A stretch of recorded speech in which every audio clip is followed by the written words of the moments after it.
បាទអញ្ចឹងខាងគ្រូអ្នកគ្រូក្រុមទី1អាចចាប់ផ្ដើមធ្វើបទបង្ហាញឡើងវិញបាទ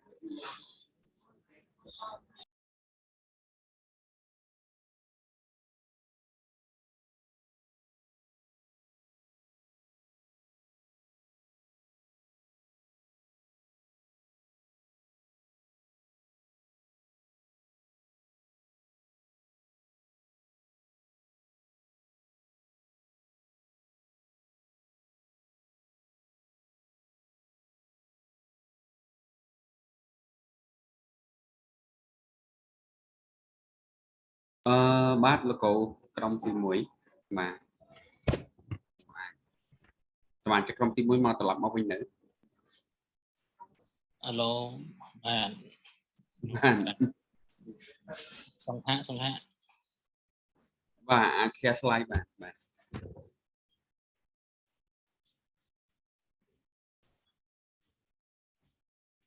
អធិស្ឋានលោកគ្រូបាទបើសិនជាលោកគ្រូសួរខ្ញុំហើយខ្ញុំអត់ឆ្លើយអធិស្ឋានផងព្រោះនៅទីឡានអត់មានសេវាផ្នែកមួយចិត្តជួយពលជួយលោកថាឆ្លើយអត់ថាទេលោកគ្រូពីរក្រុមទៅ3ក្រុមហ្នឹងទៅបាទហើយពេលថ្ងៃឡើងយើងការពារហើយចាំយើងប្រឡង midterm អញ្ចឹងខ្ញុំនឹងយើងនឹងរៀនទៅលើផ្នែកមុខវិជ្ជារបស់យើងទៅលើផ្នែក chapter 3 chapter 4បន្តបាទដោយសារតែកុំឲ្យខាត់បងពេលច្រើនយើងសូមបន្តថងទៅចំណុចនេះរបស់คุณច្រើនអញ្ចឹងបាទគេអាមេបាទ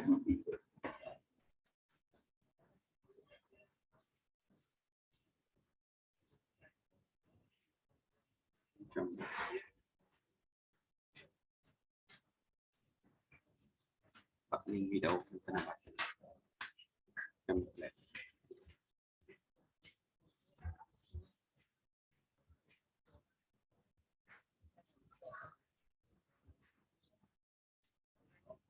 ប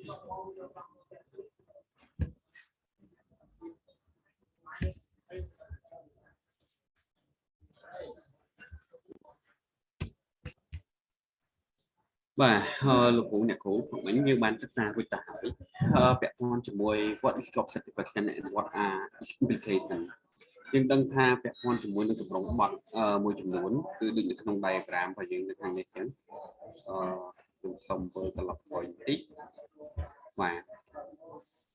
ពាក់ព័ន្ធជាមួយអ្វីដែលយើងបានពិភាក្សាគ្នាកាលពីព្រឹកមិញ how do emotion and mood influence behavior in organization. So when we are talking about emotion, we are talking about mood. It has different point, different view and interpretation. Regarding emotion, we have understand already that regarding to IQ is one of the most important things, that is the ability that we can understand things very fast or intelligently. But regarding in the work environment, especially in the practical world, we need EI, emotional intelligence, the way we integrate to understand ourselves and understand the other, and how we communicate with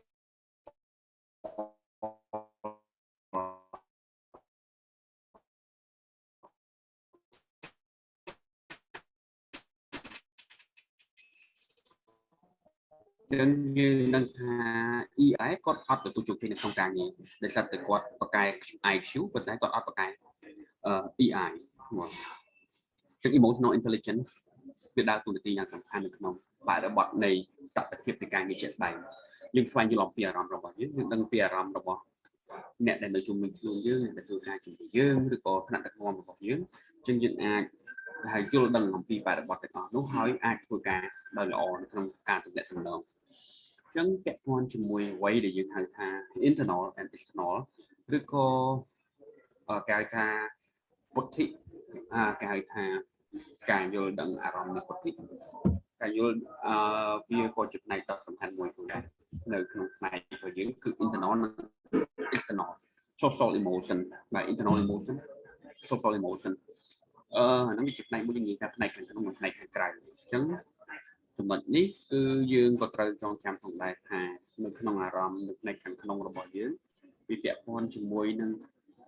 អ្វីដែលយើងហៅថាសេចក្តីខ្មាស់អៀនសេចក្តីមោទនភាពឬក៏អីដែលមាននៅក្នុងខ្លួនរបស់យើងអញ្ចឹង កត្តាខាងក្រៅកត្តានៃសង្គមគឺវាពាក់ព័ន្ធជាមួយនឹងកត្តាដូចជាការណតសូរប្តីមេត្តាករុណាចំពោះអ្នកដទៃការជួយសង្គ្រោះការបានជាដើមហ្នឹងហើយក៏ដូចជាការចំណែនគ្នានេះបាទជាដើមក៏វាជាកត្តាខាងក្រៅដែលធ្វើឲ្យប៉ះពាល់ក្នុងបរិបទនៃការងារផងដែរអ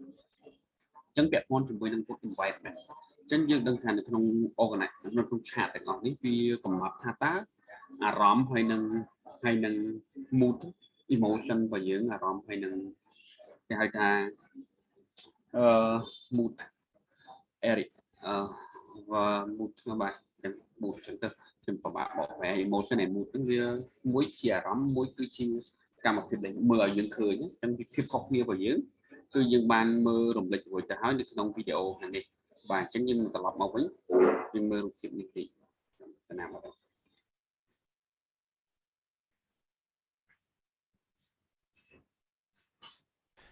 បាទAnd the big difference to me is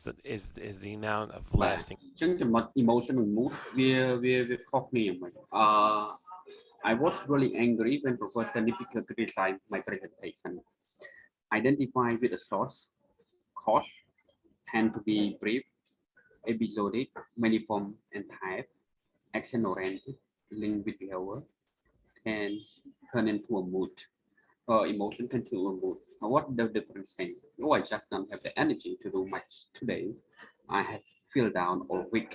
It's about our mood. It's about have to identify source or cause. Can be long-lasting, either positive or negative, more cerebral, less action-oriented, can influence emotion. So it is what a kind of thing that we need to remember and differentiate between the two emotion and mood. So it's very important that you need to understand that this aspect. So move on to our diagram here. When នៅពេលដែលយើងចង់និយាយអំពីការកាត់បរិយាកាសនៃការងារដូចដែលយើងដឹងស្រាប់ថាយើងទាំងអស់គ្នាសិតតែនៅក្នុងធ្វើការនៅកន្លែងការងារមិនថានៅខាងក្រសួងឬក៏នៅខាងឯកជនឬក៏ផ្ទាល់ខ្លួនទេគឺវាសិតតែស្ថិតនៅក្នុងបរិបទនៃបរិយាកាសការងារអញ្ចឹងទោះថាការងារដែលយើងកំពុងធ្វើហ្នឹងវាជាការ characteristic of job ប្រភេទនៃការងារអញ្ចឹងអាប្រភេទនៃការងារគឺការយើងធ្វើការងារហ្នឹងវាមាននៅ GD ពេលដែលយើងធ្វើការងារនីមួយៗវាមាននៅ job description ការព័ត៌មានអំពីការងារការទទួលខុសត្រូវរបស់យើងជាដើមហើយវាពាក់ព័ន្ធជាមួយទៀតគឺ job demand តម្រូវការនៃការងារតែការងារហ្នឹងវាត្រូវការប្រភេទការងារប្រភេទអ្វីដើម្បីធ្វើហើយមួយទៀត emotional level requirement វាពាក់ព័ន្ធជាមួយនឹងតម្រូវការពលកម្មនៃជាហៅថាផ្នែកអារម្មណ៍ដូចជាកិច្ចបឋិការដូចជាអ្នកបម្រើរថតុដូចជាអ្នកផ្ដល់សេវាព័ត៌មានអតិថិជនជាដើមគឺពួកគាត់ត្រូវតែញញឹមគាត់ត្រូវតែរីករាយគាត់ត្រូវតែស្វាគមន៍ចំពោះអតិថិជនរបស់គាត់ទោះបីជាគាត់មិនមានអារម្មណ៍ល្អឬក៏ស្ថានភាពណាយ៉ាងណាក៏ដោយអញ្ចឹង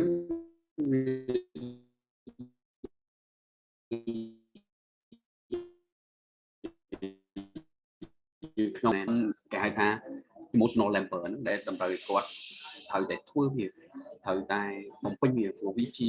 លក្ខណៈនៃប្រភេទការងារដែលយើងត្រូវបំពេញបែបនេះអញ្ចឹង work environment នេះវាបង្កើតទៅជានៅក្នុងប្រតិកម្មមួយ work event នៃការងារប្រចាំថ្ងៃរបស់យើងការងារខ្លះធ្វើឲ្យយើង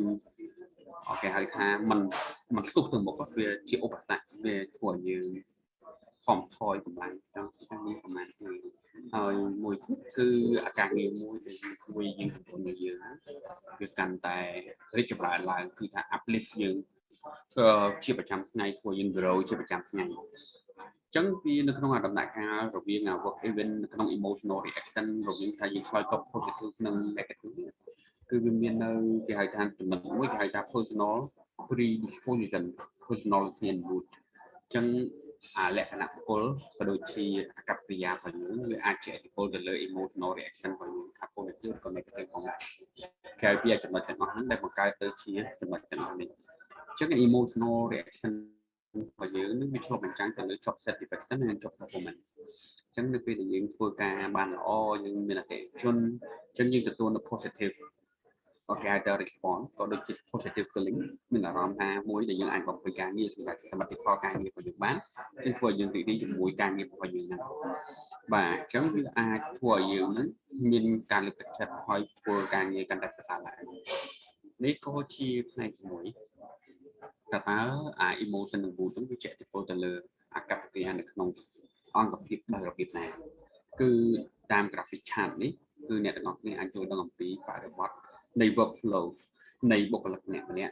យាយអំពីគេហៅថា area បទរបស់បុគ្គលិកតើគួរតែយើងសង្កេតមើលតាមដានវិតម្លៃទៅលើកត្តាអ្វីខ្លះដែលពិតជាដើរតួនាទីយ៉ាងសំខាន់ទៅលើការធ្វើឲ្យការងារហ្នឹងឲ្យបុគ្គលិកម្នាក់ៗពេញចិត្តនឹងការងារហើយបង្កើននៅប្រសិទ្ធភាពការងារគឺសម្រាប់នៅ the best job performance so in this aspect I think you can understand it well because we have discussed a lot in the morning and let's move on a little bit ចឹងនៅក្នុងផ្នែកវាមួយនៅក្នុង what are the attitude and how do they influence behavior តើអ្វីទៅគឺជាអាកប្បកិរិយាហើយតើវាជាឥទ្ធិពលតើអ្វីទៅជាអរិយាប័ត្រហើយតើវាជាឥទ្ធិពលទៅលើអាកប្បកិរិយារបស់មនុស្សដោយរបៀបណាចឹងនៅក្នុងផ្នែកនៅក្នុងពាក់ព័ន្ធជាមួយ attitude គឺមាន3 component ដែលសំខាន់គឺ connective component affective component and behavioral component ចឹងនៅក្នុង attitude របស់យើងចំណុចទី1គេហៅថាផ្នែកនៃពុទ្ធិគឺចំណេះដឹងគឺវាឆ្លុះបញ្ចាំងអំពីនៃជំនឿចំណេះដឹងក៏ដូចជាព័ត៌មានដែលមនុស្សម្នាក់ៗមានអញ្ចឹងណានេះគឺវាសំខាន់មែនទែនបាទវាសំខាន់ដែលយើងត្រូវដឹងព័ត៌មានទាំងអស់នោះបាទ connective component តបមកពាក់ព័ន្ធជាមួយនឹងគេហៅថា affective component ហើយវា connective ចំណេះដឹងដំណើរការទាំងអស់នោះមានធាតុមួយទៀតគេហៅថាធាតុដែល word adjective specific feeling regarding to the personal impact of the antecedent condition evident in the connective component. So after the connective component, the experience, the knowledge, we observe it brings to the effect. We will move through the example in the next part. Then affective component bring it to the outcome of behavioral component, the intention to behave in a certain way based on the effect in one's attitude. So as you can see in this example, ចឹងដូចអ្នកទាំងអស់គ្នាអាចឃើញនៅក្នុងឧទាហរណ៍នេះថាតើវាជាឥទ្ធិពលដល់របៀបណាក្នុង connect condition part បាទផ្នែកពុទ្ធិហ្នឹងផ្នែកទៅលើចំណេះដឹងគឺផ្អែកទៅលើជំនឿផ្អែកទៅលើគុណតម្លៃផ្អែកទៅលើព័ត៌មានដែលយើងមានឧទាហរណ៍ថាការងាររបស់យើងដែលកំពុងធ្វើហ្នឹងវាខ្វះការទទួលខុសត្រូវអញ្ចឹងការងារគឺវាពិតជាសំខាន់ណាស់សម្រាប់យើងអញ្ចឹងប្រសិនបើការងារហ្នឹងវាអត់មានការទទួលខុសត្រូវទោះថាតើវា affect ចំពោះយើងមកគឺអា connection នៃព័ត៌មានឬក៏ belief ឬ value ដែលយើងមានហ្នឹងវា bring to the effect side positive and negative feeling អញ្ចឹងវានាំឲ្យយើងមាន negative feeling នៅក្នុងហ្នឹងអញ្ចឹង for example from our negative feeling ផលដែលយើងកើតឡើងអំពីការងារគឺយើងអត់ចូលចិត្តការងារយើង I don't like my job អញ្ចឹងបន្ទាប់ក្រៅពីគេហៅថា affect ក្រោយ connection ហ្នឹងថាយើងអត់ចូលចិត្តការងាររបស់យើងតើសួរយើងនឹង behave បែបណានឹងអនុវត្តប្រតិបត្តិបែបណាខ្លាយជាអាកប្បកិរិយារបស់យើងមួយអញ្ចឹងវានឹងខ្លាយទៅជាការជះឥទ្ធិពលមួយទៅលើគេហៅថាគោលបំណងនៃអាកប្បកិរិយារបស់យើងដែលឆ្លើយតបជាមួយនឹងការងារហ្នឹងគឺយើង I'm going to quit my job អានេះខ្ញុំនឹងបោះបង់ចោលការងាររបស់ខ្ញុំអញ្ចឹងដោយសារតែការងារអត់មានការទទួលខុសត្រូវការងារវាពិតជាសំខាន់ហើយខ្ញុំអត់ចូលចិត្តការងារហ្នឹងទេដោយសារវាខ្វះការទទួលខុសត្រូវដូច្នេះខ្ញុំនឹងបោះបង់ការងារនោះចោល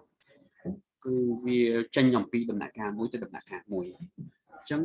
អ្វីដែលបានកំពុងតែកើតឡើងនៅក្នុងបរិបទនៃការងារឬក៏បរិបទនៅក្នុងស្ថាប័នមួយគឺវាកើតឡើង process វាមិនកើតឡើងដោយចៃដន្យទេគឺវាកើតឡើងពីជំហានមួយទៅជំហានមួយទៅជំហានមួយ emotion mood attitude and behavior so what are attitude and how do they influence behavior so in the attitude part you need to understand about the three parts connective affect and behavior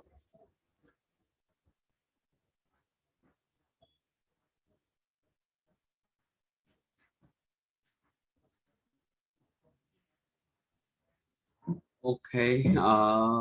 one of the other thing is connective dissonance. describe a state of inconsistency between individual attitude and not between attitude and behavior អញ្ចឹង a connective dissonance ហ្នឹងវាព័ត៌មានអំពីស្ថានភាពមួយដែលมันស៊ីចង្វាក់គ្នារវាងនៅអាកប្បកិរិយារបស់បុគ្គលម្នាក់ក៏ដូចជារវាងគេហៅថា area bot ហើយនិងអាកប្បកិរិយា sorry attitude area bot បាទការប្រព្រឹត្តហើយនឹងក៏ដូចជាអាកប្បកិរិយាជារួមของមនុស្សដូចជាយើងជជែកគ្នារឿងក្រុមការងារអញ្ចឹងរវាងពេលដែលយើងនៅកន្លែងការងារយើងចេះគ្នាវាចេះឬត្រូវចេះដូចយើងឧទាហរណ៍ផងមិញគឺយើងពីមុខគ្នាគឺនិយាយល្អមួយគ្នាអីចឹងទៅតែពីក្រោយខ្នងថាអត់ពេញចិត្តអត់នេះទឹកនៅក្នុងគំនាបឡាក់យ៉ាងបាទហ្នឹងយើងអាចត្រូវបានកាត់បន្ថយតាមរយៈការផ្លាស់ប្ដូររវាង area បទនៃការងារដែលអនុវត្តជាទៀងទាត់ផ្លាស់ប្ដូរនៅអាកប្បកិរិយានេះពេលអនាគត develop new way of explaining or rationalizing the inconsistency តាមរយៈការអភិវឌ្ឍនៅវិធីថ្មីៗដោយធ្វើការបញ្ចូលឬក៏ធ្វើគេហៅថាសមិទានកម្ម rationalizing បែបជាចំណុចហ្នឹងមិនទៅសមិទានកម្មធ្វើឲ្យមានភាពសមហេតុផលទៅលើអាភាពខុសគ្នាហ្នឹងអញ្ចឹងចំណុចមួយគឺយើងត្រូវការជជែកពីប្រកាសពីភាសាជាដើមជាស្រ័យផងសម្លេងវាអាចមានបញ្ហាគឺដោយសារខ្ញុំកំពុងតែមករៀននៅខាងក្រៅបាទអញ្ចឹងវាចេញពីពេទ្យមកចូលមកហាងកាហ្វេខាងក្រៅបាទអញ្ចឹងអាចវាអត់ពេញលក្ខណៈអញ្ចឹងយើងបន្តទៅតាមទៀតអញ្ចឹងនៅលើចំណុចនេះអ្នកទាំងអស់គ្នាចូលស្ដាប់វីដេអូបន្តរហូតដល់ចប់បន្តិចហើយយើងនឹងបន្តទៅដល់វីដេអូមួយទៀតរបស់យើងនៅក្នុងថ្ងៃនេះ chapter 4 and it's for no good reason, but somehow you have this attitude, and you need to work to realize that tall people are good people too, and there's nothing to បាទច្បាស់លោកគ្រូបាទ វីដេអូលឺដែរតាណាវីដេអូអូលឺលោកគ្រូបាទអូខេ really no reason to have an attitude towards them. So if you work on changing that behavior, change that attitude, that will change your future behavior. So when you meet tall people, you're not afraid of them or angry at them. And you just need to develop, a rationale for explaining this to yourself. That this is inconsistent. I shouldn't have these feelings. They're not logical. They're not based on anything. Maybe they were based on the movie you saw as a child about giants, and that's how you develop this, something ridiculous. And people have ridiculous emotions and attitudes, and they have to reconcile them. Otherwise, it's going to hold them back. Now, job satisfaction is basically how you feel at the end of the day, at the end of the week, every minute during the day. Now, you're not always 100% satisfied with your job all the time, but there should be more positive than negative feelings towards your job to say that you have good job satisfaction. And a lot of things that contribute to job satisfaction is the environment you work in, the people you work with, the work that you're doing, and how that fits into your personal beliefs and reward systems. For example, if you're working for a charitable organization that does good in the world, that may help you to feel more satisfied that your job actually has some sort of meaning, or you're helping people. Maybe you're a psychologist and you talk to people and help them through their problems, and that gives you a good amount of satisfaction. Job involvement is just what it sort of sounds like. How involved are you in your job? And sometimes not being involved enough in your job can lead to low, job satisfaction if you really feel disconnected or you're not completely dedicated to the work. And when you really like a job and you have high job satisfaction, you can get into work, you're just busy, having a good time all day at work, and at the end of the day you say, hey, where did the day go? It felt like 5 minutes. I used to have this joke when I was a full-time accountant early on in my career is, if I only had a week left to live, I'd like to work as an accountant for that week, because the weeks I worked as an accountant, each week felt like a year. So if that was my last week to live, I could make it feel like a whole year if I was doing my accounting work. Just a little joke there. I don't tell too many of them, but okay. So what is organizational commitment? And this could be, this is an attitude you have. What is your commitment to your organization, or the degree of loyalty, you feel towards the business? បាទពាក់ព័ន្ធចំណុចអំបញ្ញវិញគេហៅថាអ្វីដែលបានលើកឡើងគេហៅថាចំណុចសំខាន់មួយដែលយើងត្រូវយកចិត្តដាក់ពាក់ព័ន្ធជាមួយ job performance ឬក៏ job satisfaction ហ្នឹង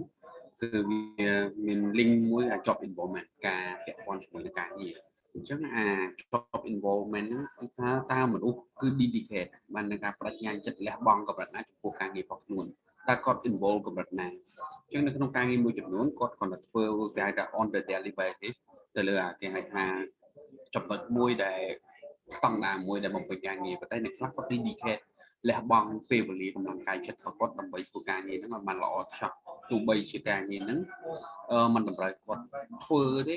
ប៉ុន្តែគាត់ត្រូវចំណាយពេលគាត់ប្រឹងប្រែងបន្ថែមម៉ោងឬក៏គាត់ព្យាយាមធ្វើការងារនោះគ្រាន់តែសម្រាប់ឲ្យបានអញ្ចឹងវាគឺជាផ្នែកមួយនៃគេហៅថា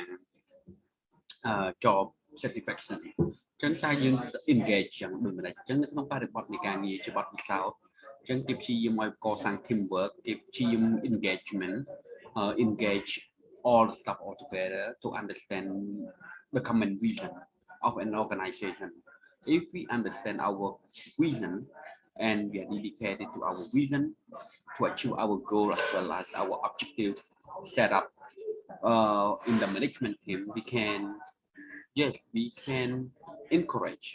or probably mobilize resources to achieve our goal as set up in our vision. So in this part, one of the other important component is about the organizational commitment. So we are committed to our organization. ឧទាហរណ៍ថាលោកគ្រូកំពុងតែធ្វើការនៅស្ថាប័នរបស់ខ្លួនអញ្ចឹងយើងមាន commitment ចំពោះស្ថាប័នរបស់យើងពេលខ្លះស្ថាប័នរបស់យើងមិនផ្ដល់គេហៅថាប្រាក់លើកទឹកចិត្តឲ្យយើងគ្រប់គ្រាន់ទេហើយពេលខ្លះការងារក៏ដូចជាមិនទៅមុខខ្លាំងណាស់ណាប៉ុន្មានដែរប៉ុន្តែដោយសារតែបុព្វហេតុនៃស្ថាប័ននោះគឺយើងមាន commit ចំពោះការស្ថាប័នមិនមែនចំពោះមេរបស់យើងមិនមែនគេហៅថាមិនមែនសម្រាប់ក្រុមរបស់យើងប៉ុន្តែសម្រាប់ស្ថាប័នទាំងមូលដូចជាមន្ត្រីរាជការជាច្រើនគាត់គឺខា commit ចំពោះ national commitment គឺការបដិញ្ញាចិត្តចំពោះផលប្រយោជន៍ជាតិជារួមអញ្ចឹងគាត់ជាគ្រូបង្រៀនគាត់ជារាជការគាត់ជាមន្ត្រីសាធារណៈទោះបីជាពេលខ្លះការងារខ្លះវាមិនត្រូវបានលើកទឹកចិត្តការងារខ្លះវាត្រូវការងារមួយចំនួនក៏គាត់នៅតែ encourage ខ្លួនគាត់ថាគាត់ជាអូខេជាពលរដ្ឋល្អនៅក្នុងសង្គមគាត់ជាគ្រូបង្រៀនដ៏ល្អម្នាក់គាត់ជាសាស្ត្រាចារ្យដ៏ល្អម្នាក់គាត់ជាគ្រូពេទ្យដ៏ល្អម្នាក់អញ្ចឹងគាត់ព្យាយាមបំពេញការងាររបស់គាត់ដើម្បីគេហៅថាបុព្វហេតុជាតិបាទអាហ្នឹងបើគេនិយាយកម្រិតឲ្យខ្ពស់រហូតដល់ទៅការ national structure រចនាសម្ព័ន្ធរបស់រដ្ឋអញ្ចឹងមិនមែនថាមនុស្សទាំងអស់ធ្វើការត្រឹមតែដើម្បីត្រឹមតែប្រាក់បៀវត្សឬក៏ផលប្រយោជន៍តែប៉ុណ្ណោះទេប៉ុន្តែផលប្រយោជន៍រួមហ្នឹងក៏ធ្វើឲ្យមនុស្សខ្លះមានលះបង់នៅជីវភាពផ្ទាល់ខ្លួនឬផលប្រយោជន៍ផ្ទាល់ខ្លួនដើម្បីសម្រាប់សមិទ្ធផលប្រយោជន៍រួមក្នុងសង្គមយើងអាចមើលឃើញអំពីបុគ្គលមួយចំនួននៅក្នុងអង្គការសង្គមស៊ីវិលឬក៏អ្នកស្រឡាញ់បរិស្ថានមកជាដើមហ្នឹងគាត់ប្រឈមហានិភ័យចូលក្នុងព្រៃក្នុងជួយផងដើម្បីការពារការកាប់បំផ្លាញឈើការចាប់សត្វព្រៃសត្វដែលរៀបនឹងបាត់បង់ជាដើមលក្ខណៈអញ្ចឹងការលះបង់ពេលវេលាដ៏សំខាន់របស់ពួកគាត់ទាំងអស់នោះគឺដើម្បីបុព្វហេតុនៃការឆ្លាញ់នៃធម្មជាតិឬក៏ឆ្លាញ់នៃបុព្វហេតុណាមួយជាដើមនេះយើងលើកឡើងអំពីចំណុចតថភាពខាងក្រៅស្ដីអំពីគេហៅថាពាក្យថា commitment នេះហើយលើកឡើងអញ្ចឹង organizational commitment is a degree of loyalty an individual feel toward an organization គឺជាកម្រិតនៃសេចក្តីត្រង់ដែលបុគ្គលម្នាក់ៗ business you work for individual បាទថាគាត់មានចំពោះអង្គភាពរបស់គាត់ regional commitment វាមានចំណុចដូចខាងក្រោមវាមាន regional commitment emotional commitment and employee engagement ដូចដែលបានលើកឡើងអញ្ចឹងគឺការបដិញ្ញាចិត្តមួយថាមានភាពតបសូវ one financial developmental and professional interest អញ្ចឹងនៅពេលដែលនិយាយពី regional commitment ហ្នឹងគឺដោយសារតែ វាពាក់ព័ន្ធឆ្លុះបញ្ចាំងអំពីការងារដែលបំរើឲ្យផលប្រយោជន៍ហិរញ្ញវត្ថុជីវភាពដើម្បីចូលរួមជីវភាពរបស់គាត់ដើម្បីផ្នែកនៃអការអភិវឌ្ឍនៃចំណេះដឹងជំនាញក៏ដូចជាទ្រព្យសម្បត្តិចំណូលជាដើមបាទចឹងផលប្រយោជន៍ផ្នែកអាជីពបាទចឹងអាហ្នឹងគេហៅថា regional commitment ឧទាហរណ៍ថាគាត់ស្ថាប័នអង្គការអន្តរជាតិមួយគាត់ធ្វើ advisor ឬក៏ consultant ដើម្បីធ្វើការងារហ្នឹងចឹងគាត់ត្រូវតែបំពេញការងាររបស់គាត់តាម GD job description ឬក៏សម្រាប់ឲ្យបានលទ្ធផលដែលល្អបំផុតដោយសារតែគេផ្ដល់ reward ឲ្យគាត់ថាអូខេណែធ្វើ consultant ហ្នឹងមួយថ្ងៃ$300ទៅ$500ឬក៏$100ទៅលើ project មួយហ្នឹងអញ្ចឹងពេលអ្នកមានរយៈពេលប្រហែល30ថ្ងៃឬក៏50ថ្ងៃឬក៏60ថ្ងៃគឺអ្នកត្រូវតែធ្វើបានល្អបំផុតអញ្ចឹងគឺជាគេហៅថា regional commitment មួយដែលគាត់ត្រូវតែធ្វើគឺមូលហេតុអីគឺ financial as well developmental professional interest របស់គាត់នៅក្នុងចំណុចនេះបាទអញ្ចឹងដូចជាខ្ញុំអញ្ចឹងឥឡូវគេក្រៅពីវាអាចចូលនៅក្នុងចំណុចហ្នឹងមួយដែរ regional commitment អញ្ចឹងខ្ញុំត្រូវបង្រៀនអ្នកទាំងអស់គ្នាក្នុងមួយ short meet នេះមួយមុខវិជ្ជានេះ45ម៉ោងអញ្ចឹងខ្ញុំត្រូវតែគឺថាត្រូវតែរៀបចំមេរៀនបង្រៀនល្អដើម្បីទទួលនៅ reward បាទហ្នឹងជាផ្នែកមួយឧទាហរណ៍អញ្ចឹងចុះបាទវា financial interest as well developmental ដើម្បីការអភិវឌ្ឍផ្ទាល់ខ្លួនផងបង្កើនជា network ឬក៏ចែករំលែកបទពិសោធន៍នៃចំណេះដឹងផងប៉ុន្តែវាជាផ្នែកមួយនៃ regional អញ្ចឹងមួយផ្នែកមួយទៀតគឺហៅថា emotional commitment reflect feeling that what one does is important valuable and of the real benefit to the other អញ្ចឹងផ្នែកគេហៅថាកាតព្វកិច្ចផ្នែកផ្លូវអារម្មណ៍មួយដោយសារវាអាចវាឆ្លុះបញ្ចាំងអំពីអ្វីដែលមនុស្សម្នាក់ធ្វើហ្នឹងគឺឆ្លុះបញ្ចាំងអំពីភាពសំខាន់អ្វីមួយដែលមានតម្លៃអ្វីមួយដែលពិតជាផ្ដល់ផលប្រយោជន៍ចំពោះអ្នកដទៃដូចជាការបង្រៀនរបស់ខ្ញុំចំពោះមុខវិជ្ជានេះអញ្ចឹងថ្នាក់ហ្នឹងខ្ញុំយល់ឃើញថាទោះបីជាខ្ញុំរវល់យ៉ាងណាត្រូវតែឆ្លៀតពេលដើម្បីបង្រៀនឲ្យបាននៅក្នុងចុងសប្តាហ៍ហើយបង្រៀនមុខវិជ្ជាណាមួយដែលល្អហើយព្យាយាមយកចំណេះដឹងបទពិសោធន៍ដែលមានហ្នឹងយកមកចែករំលែកដល់បាននិស្សិតចំនួនក្រោយហើយដើម្បីគាត់អាចឆ្លងកាត់បទពិសោធន៍ទាំងអស់នោះក៏អាចយកប្រាស់ចំណេះដឹងទាំងអស់នោះដើម្បីបង្កើននៅសមត្ថភាពចំណេះដឹងក៏ដូចជាដោះស្រាយបញ្ហាដែលប្រឈមនៅក្នុងស្ថាប័នអង្គភាពរបស់គាត់ផងដែរនេះគឺជាផ្នែកមួយនៃ emotional commitment បានន័យថាយើងអាចចែករំលែកពេលវេលារបស់យើងដើម្បីបង្កើតគុណតម្លៃសម្រាប់ប្រព័ន្ធអប់រំនៅកម្ពុជារបស់យើងចឹងនេះគាត់អាចចាក់យកគ្រិតជក់ទៅចំណេះដឹងឬក៏បទពិសោធន៍ដែលសាស្ត្រាចារ្យចែករំលែកទៅកាន់គាត់ដែលមានគុណតម្លៃឬមានផលប្រយោជន៍សម្រាប់គាត់យកទៅប្រើប្រាស់នៅក្នុងវិថីការងារក៏ដូចជាវិថីនៃជីវិតផងនិស្សិតផងដែរអញ្ចឹងក្រៅពី regional commitment វាមាន emotional commitment មួយទៀតបាទហើយវាមាន employee engagement វាដូចតែបានលើកឡើងអញ្ចឹងវាមានចំណុចច្រើននៅក្នុងចំណុចនេះយើងស្ដាប់វីដេអូបន្តទៀត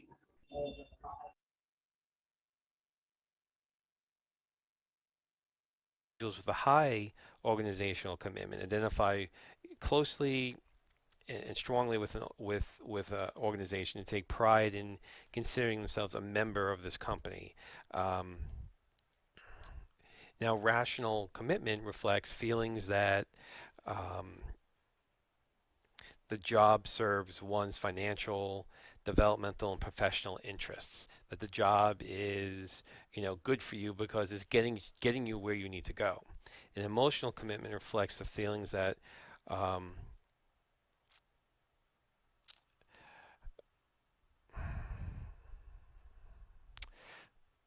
how can I say this? It's sometimes hard to describe.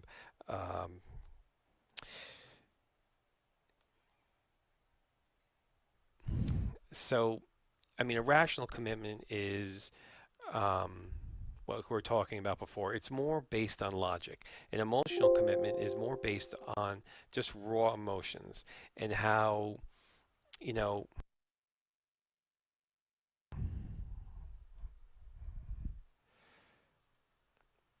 I guess you could say the emotional commitment's more about,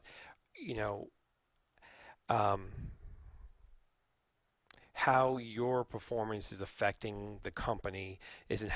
helping the company achieve what it needs to achieve, or how your performance helps your team members. It's sort of this emotional satisfaction you get from being committed and to work and doing well. Employee engagement is looking at how a sense of connection, an active engagement, where an employee, shows up willingly to help others, goes out of their way to do something extra for the company, goes the extra step in the work that they're performing. So it's a measure of how involved they are and how much the work actually means to them as an employee. Okay. Okay, in the book you'll find this the Minnesota Satisfaction Questionnaire and the Job Description Index. And these two tools can address, components of job satisfaction and, what it is that you should be concerned about.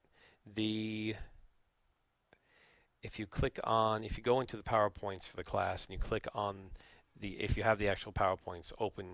outside of this lecture, you can click on the survey link and it'll take you to that survey. It's sort of an interesting thing. I think they also have the survey backed up in the textbook. Interesting thing to look at. So let's look at the different components of job satisfaction. You have the work itself. What level of responsibility do you hold? How much does it interest you? Is there a growth in this work where you can grow in your ability to perform the work or your levels of difficulty? The quality of supervision. How much help do they give you to do your job well or to learn more about your job and perform better? And what kind of social support they provide you in terms of fitting in at the company and the social. ភាសាបន្តិចដែរការពិប្រាកដមិញ workshop satisfaction and what are its implications យើងនឹងថាការពេញចិត្តចំពោះការងារពិតជាដើរតួនាទីយ៉ាងសំខាន់ហើយតើអ្វីទៅជាឧបករណ៍ដើម្បីធ្វើឲ្យបុគ្គលិកនឹងមានការពេញចិត្តចំពោះការងារអញ្ចឹងវាមាននៅគេហៅថាចំណុចគោលចំនួន5សម្រាប់បំពេញនៅសេចក្តីពេញចិត្តចំពោះការងារអញ្ចឹងទី1គឺប្រភេទនៃការងារខ្លួនឯងអញ្ចឹងប្រភេទនៃការងារយើងត្រូវតែមានការងារមួយដែលឆ្លុះបញ្ចាំងនៃភាពជាក់លាក់របស់វាអញ្ចឹងបានន័យថាម្នាក់ទោះបីជាចុងភៅក៏ដោយទោះបីជាអ្នកឆុងកាហ្វេក៏ដោយអ្នកជូតសម្អាតក៏ដោយគាត់ត្រូវដឹងអំពីគេហៅថា work excel អញ្ចឹងការងារជាអ្នកសម្អាតអញ្ចឹងផ្នែកអនាម័យគឺភាពស្អាតអញ្ចឹងវាជាជាប់មួយជាការងារមួយដែលឆ្លុះបញ្ចាំងថាពេលដែលគាត់ចង់ធ្វើជាអ្នកអនាម័យគាត់ត្រូវតែឆ្លាញ់ភាពស្អាតភាពអនាម័យបាទអញ្ចឹងនេះជាចំណុចសំខាន់បើមិនគាត់ចង់ធ្វើជាគ្រូបង្រៀនអញ្ចឹងការងារគ្រូបង្រៀនគឺការចែករំលែកនៅចំណេះដឹងបាទចែករំលែកនៅពិធីអញ្ចឹងគាត់ត្រូវតែយល់អំពីបរិបត្តិហ្នឹងអញ្ចឹងគាត់ត្រូវតែបង្រៀនឲ្យបានល្អបំផុតបាទតាមដែលធ្វើទៅបានអញ្ចឹងបើសិនជាការងារប្រកបជាជាងឡានជាជាងម៉ូតូអញ្ចឹងការងារប្រកបត្រូវតែជួសជុលម៉ូតូឲ្យបានល្អបំផុតធ្វើឡានឲ្យបានល្អបំផុតកុំឲ្យខូចបាទអញ្ចឹងមិនមែនថាធ្វើឡានស៊ីគ្រឿងគេឬក៏អីណាបាទអញ្ចឹងត្រូវយល់អំពីចំណុចការដែល the job the work itself that we perform អញ្ចឹងនៅពេលដែលយើងយល់ដឹងអំពីចំណុចទាំងអស់នោះយើងធ្វើបញ្ជាក់ថាការងារនីមួយៗសិតតែមានគុណតម្លៃរបស់វាអញ្ចឹងនៅពេលដែលបុគ្គលិកមនុស្សម្នាក់ចាប់ផ្ដើមជ្រើសរើសនៅការងារដែលខ្លួនត្រូវធ្វើគឺត្រូវតែឲ្យមនុស្សស្រឡាញ់ការងាររបស់ខ្លួនអញ្ចឹងក៏ដូចគ្នាផងដែរមុននឹងយើងសម្រេចចិត្តប្រសិនបើយើងជាប្រធានក្រុមហ៊ុនយើងជាអ្នកដឹកនាំពេលដែលយើងត្រូវការរើសបុគ្គលិកយើងចាំបាច់ត្រូវតែសិក្សាអំពីគេហៅថាប្រភេទការងារចំណង់ធ្វើការនៅកន្លែងរបស់យើងឬក៏គាត់ apply មកយើងត្រូវសិក្សាច្បាស់ថាគាត់ចង់ឆ្លាញ់ការងារហ្នឹងចង់ធ្វើការងារហ្នឹងជាអាជីពរបស់គាត់ឬមួយក៏គាត់ធ្វើដើម្បីអ្វីមួយបាទអញ្ចឹងអាហ្នឹងក៏ជាចំណុចសំខាន់ដែរ the work itself អញ្ចឹងនៅពេលដែលយើងធ្វើការងារមួយយើងទទួលបាននៅក្តីស្រឡាញ់ការចូលចិត្តវាធ្វើឲ្យការងាររបស់យើងនឹងមានក្រោយ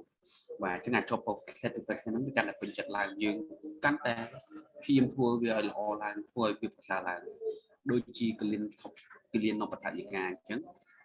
ទូនាទីកាតព្វកិច្ចរបស់គាត់គឺជួយសង្គ្រោះអ្នកជំងឺអញ្ចឹងយើងដឹងថាការធ្វើការជាមួយអ្នកជំងឺជាការងារដែល stress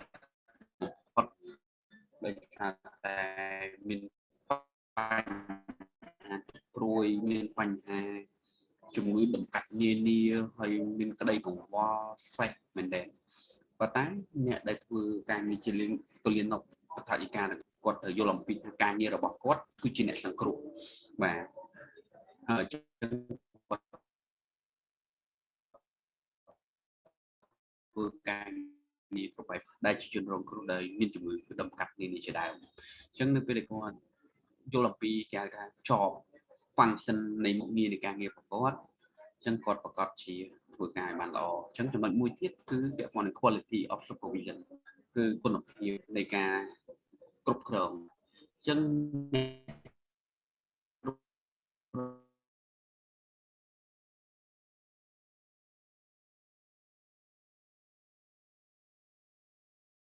មួយគឺថាតើយើងអាចគ្រប់គ្រងដំណើរការងារបែបណាគឺយើងត្រូវចេះបែងចែកប្រភេទការងារការទទួលខុសត្រូវក៏ដូចជា template ពេលវេលាមួយច្បាស់លាស់ផងដែរដើម្បីធានាថាគុណភាពនៃប្រភេទការងាររបស់យើងនឹងវាអាច deliverable ដែលអាចផ្ទេរទៅបានណាបាទដែលផ្ដល់ជូនទៅបានក្រៅពីចំណុចនេះគេហៅចំណុចមួយទៀត relationship with coworker ទំនាក់ទំនងជាមួយនឹងក្រុមការងារអញ្ចឹងយើងធ្វើការងារវាមានការងារជាក្រុមបាទការងារជាមួយនឹងសហការីរបស់យើងដែលយើងត្រូវតែមានទំនាក់ទំនងល្អមានទំនុកចិត្តចេះជួយយកអាសាគ្នាចេះជាស្ដីគ្នាជួយគ្នាទៅវិញទៅមកគឺជារឿងដែលមិនអាចខ្វះបានតម្រាប់ឲ្យការងារនឹងជាការងារមួយកន្លែងបរិយាកាសការងារមួយដែលពោពេញដោយសេចក្តីពេញចិត្តបានថាយើងបានជ្រុំជ្រែងគ្នាមិនទៅបែងជើងគ្នាទេប៉ុន្តែយើងទៅ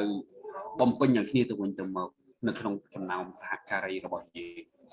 នេះគឺជាចំណុចសំខាន់ស្នូលមួយនៅក្នុងការ job satisfaction នេះអញ្ចឹងមួយទៀតពាក់ព័ន្ធជាមួយនឹងឱកាសនៃការឡើងតួនាទីអញ្ចឹងការផ្ដល់ឱកាសឡើងតួនាទីគួរតែផ្អែកទៅលើគេហៅថាសមិទ្ធផលនៃស្នាដៃគុណតម្លៃនៃបុគ្គលិកជាជាងតាមរយៈពួកខ្សែរយៈឬក៏អំណាចទឹកលុយណាមួយដែលវាជាឥទ្ធិពលទៅដល់គេហៅថា the team spirit ឬក៏ the work itself អញ្ចឹងប្រព័ន្ធនៃការងាររបស់យើងគឺយើងត្រូវតែមានគេហៅថាគោលការណ៍មួយច្បាស់លាស់ដើម្បីធានានិរន្តរភាពនៅក្នុងអង្គភាពអញ្ចឹងយើងត្រូវចាត់ទុកថាបុគ្គលិកទាំងអស់វាជាធនធានរបស់ស្ថាប័នដែលត្រូវតែផ្ដល់នៅគេហៅថាការផ្ដល់នៅគេហៅថាភាពត្រឹមត្រូវយុត្តិធម៌តម្លាភាពជូនទៅដល់ពួកគាត់ផងដែរដើម្បីឲ្យគាត់មានកម្លាំងចិត្តដើម្បីបម្រើស្ថាប័នឲ្យកាន់តែរីកចម្រើនឡើងអញ្ចឹងការបំពេញការងាររបស់គាត់កាន់តែល្អឱកាសរបស់គាត់ដើម្បីឡើងទៅកាន់តួនាទីកាន់តែខ្ពស់ឡើងក៏ជាចំណុចមួយដែលធ្វើឲ្យបុគ្គលិកហ្នឹងអង្គធ្វើការឲ្យប្រឹង upgrade នៃជំនាញវិជ្ជាជីវៈរបស់ខ្លួនថែមទៀតអញ្ចឹងនៅពេលដែលយើងមានបុគ្គលិកមួយដែលស្មោះត្រង់បុគ្គលិកមួយដែលការវិវត្តខ្លួនពីធ្វើពីកម្រិត1ទៅកម្រិត2កម្រិត3កម្រិត4កម្រិត5កាន់តែខ្ពស់ឡើងគឺស្ថាប័នរបស់យើងកាន់តែរីកចម្រើនកាន់តែធំធាត់ឡើងបាទពីមុនយើងបើកក្រុមហ៊ុនកម្រិតក្នុងស្រុកយើងបើកក្រុមហ៊ុនកម្រិតថ្នាក់ជាតិយើងបើកក្រុមហ៊ុនកម្រិតអន្តរជាតិអញ្ចឹងបុគ្គលិកទាំងអស់ខាងក្រៅរបស់យើងហ្នឹង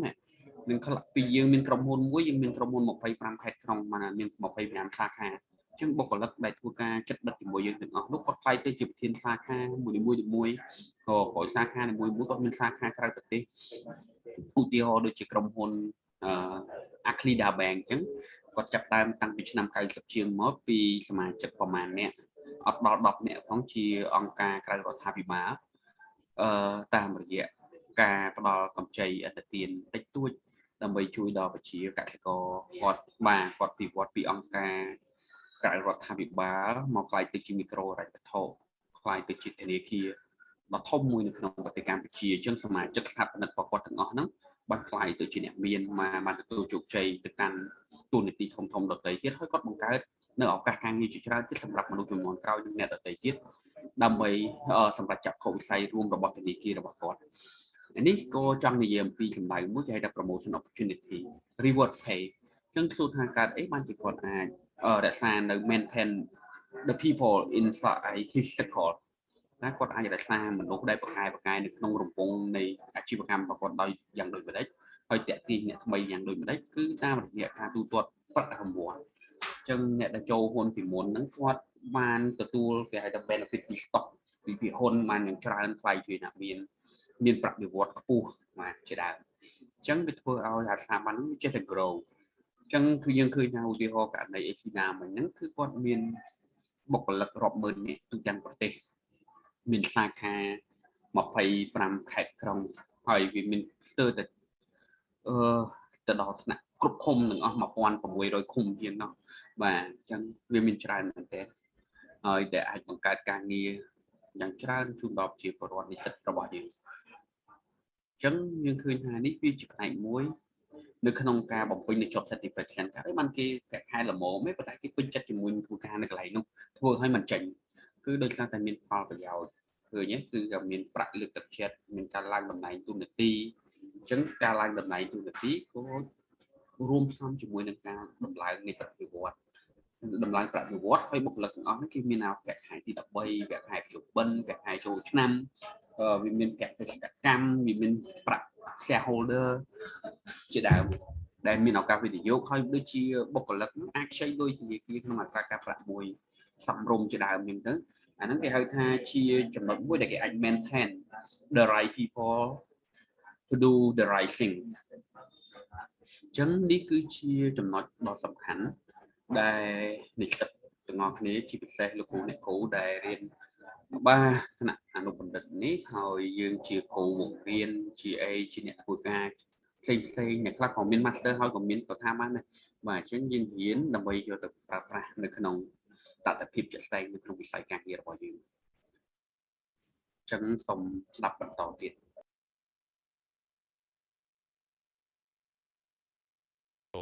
environment of the company. Your relationships with your coworkers. Do you have a good relationship? Do you share friendships or social harmony and respect for each other? Do you go out to lunch with them? Do you talk about your families? Do you have outside work parties or celebrations? These all can help. Sometimes social relationships are the only thing holding a lot of people to a job that they otherwise don't like or don't care for at all. It's the people at work. And it's really hard for organizational behavior for people to facilitate good relationships among coworkers in a company. It's just something that is sort of hit or miss, and it's very difficult for the company to set up a policy where that's going to automatically happen. Much of that is up to the employees. Promotional opportunities or promotions,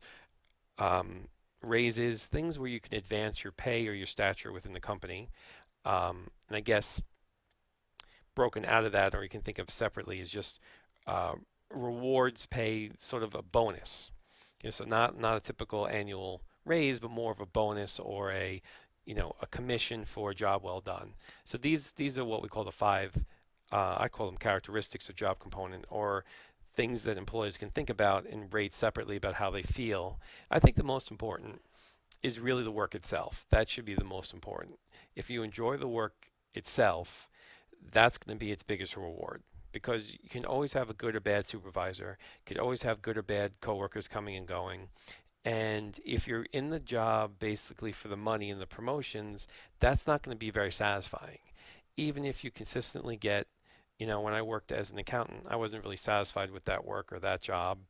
And I did get a lot of promotions and bonuses and pay raises and congratulations, you're doing a great job. And that worked for a while, but I still always felt a certain sense of emotional dissonance to the job. I just, no matter how much, at a certain point, money didn't matter anymore. It was about, I'd like to have a job where I go into each day and I enjoy it, and I enjoy the people I work with and the work I'm doing, and it feels like it means something, and it can, change the world in some way or help people to have better lives. Okay, so let's talk about some withdrawal behaviors. So there's a strong relationship between how a person feels about the job satisfaction, and the physical withdrawal behaviors like absenteeism and turnover. Workers who are more satisfied with their jobs are out of work or calling sick a lot less than those who are dissatisfied. If you're dissatisfied with your job, you have a high tendency to call in sick, come in late, leave early. There was this one study I was reading, I think it comes from people who wrote their Freakonomics book, and they were looking at companies, and they saw the employees that came into the parking lot and took the time to back their car into their parking space were much more unsatisfied than people who came in and just បាទពាក់ព័ន្ធមួយទៀត pulled. គេហៅថា withdrawal behavior ហកប្បកិរិយានៃការដកថយអញ្ចឹងវាកើតឡើងយ៉ាងម៉េចគឺនៅពេលដែលបុគ្គលិកកម្មករដែលមិនពេញចិត្តចំពោះការងារគាត់អាសាអបសង្ឃអាសាវត្តមានជាញឹកញាប់ពីកន្លែងការងារឬមួយទំនងភាគច្រើនគាត់មានអារម្មណ៍ថានឹងចង់បោះបង់ការងាររបស់គាត់ចោលឬក៏យ៉ាងហោចណាស់គាត់កំពុងតែព្យាយាមស្វែងរកនៅឱកាសការងារផ្សេងទៀតក្រៅពីការងារបច្ចុប្បន្ននេះគឺជា withdrawal behavior ដែលកើតឡើងនៅពេលដែលយើងអត់ពេញចិត្តចំពោះការងារនឹងជារួមវាកើតឡើងបែបនេះបាទ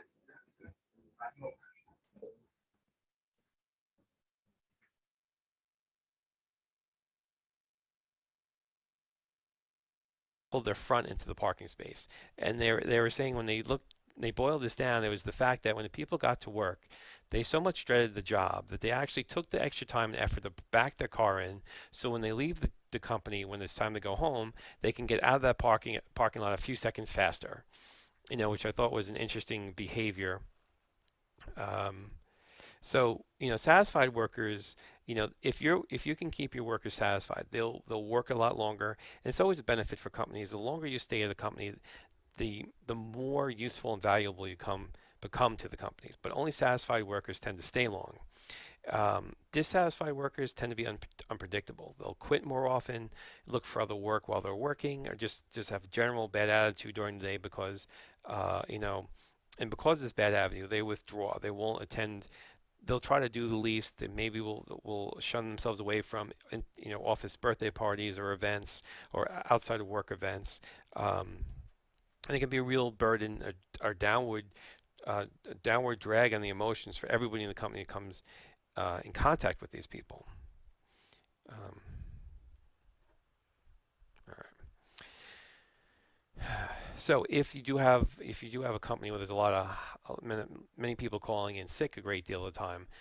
you're going to be losing experience. There's going to be you know, the cost to replace these people can be excessive. If in some jobs you may not even be able to find the people to replace them, and other current workers will have to compensate, and that sort of brings down the whole performance level of the whole company. Okay, so if we look at this organizational citizenship, the job satisfaction can be closely linked to this organizational citizenship behaviors. And these are discretionary behaviors, sometimes called OCBs, that represent a willingness to go beyond the call of duty, to go the extra mile. A person who is a good organizational citizen does extra things that help others, or advance the performance of the organization as a whole. So it's really someone who's just a good corporate citizen. That not only does what they're required to do, but goes above and beyond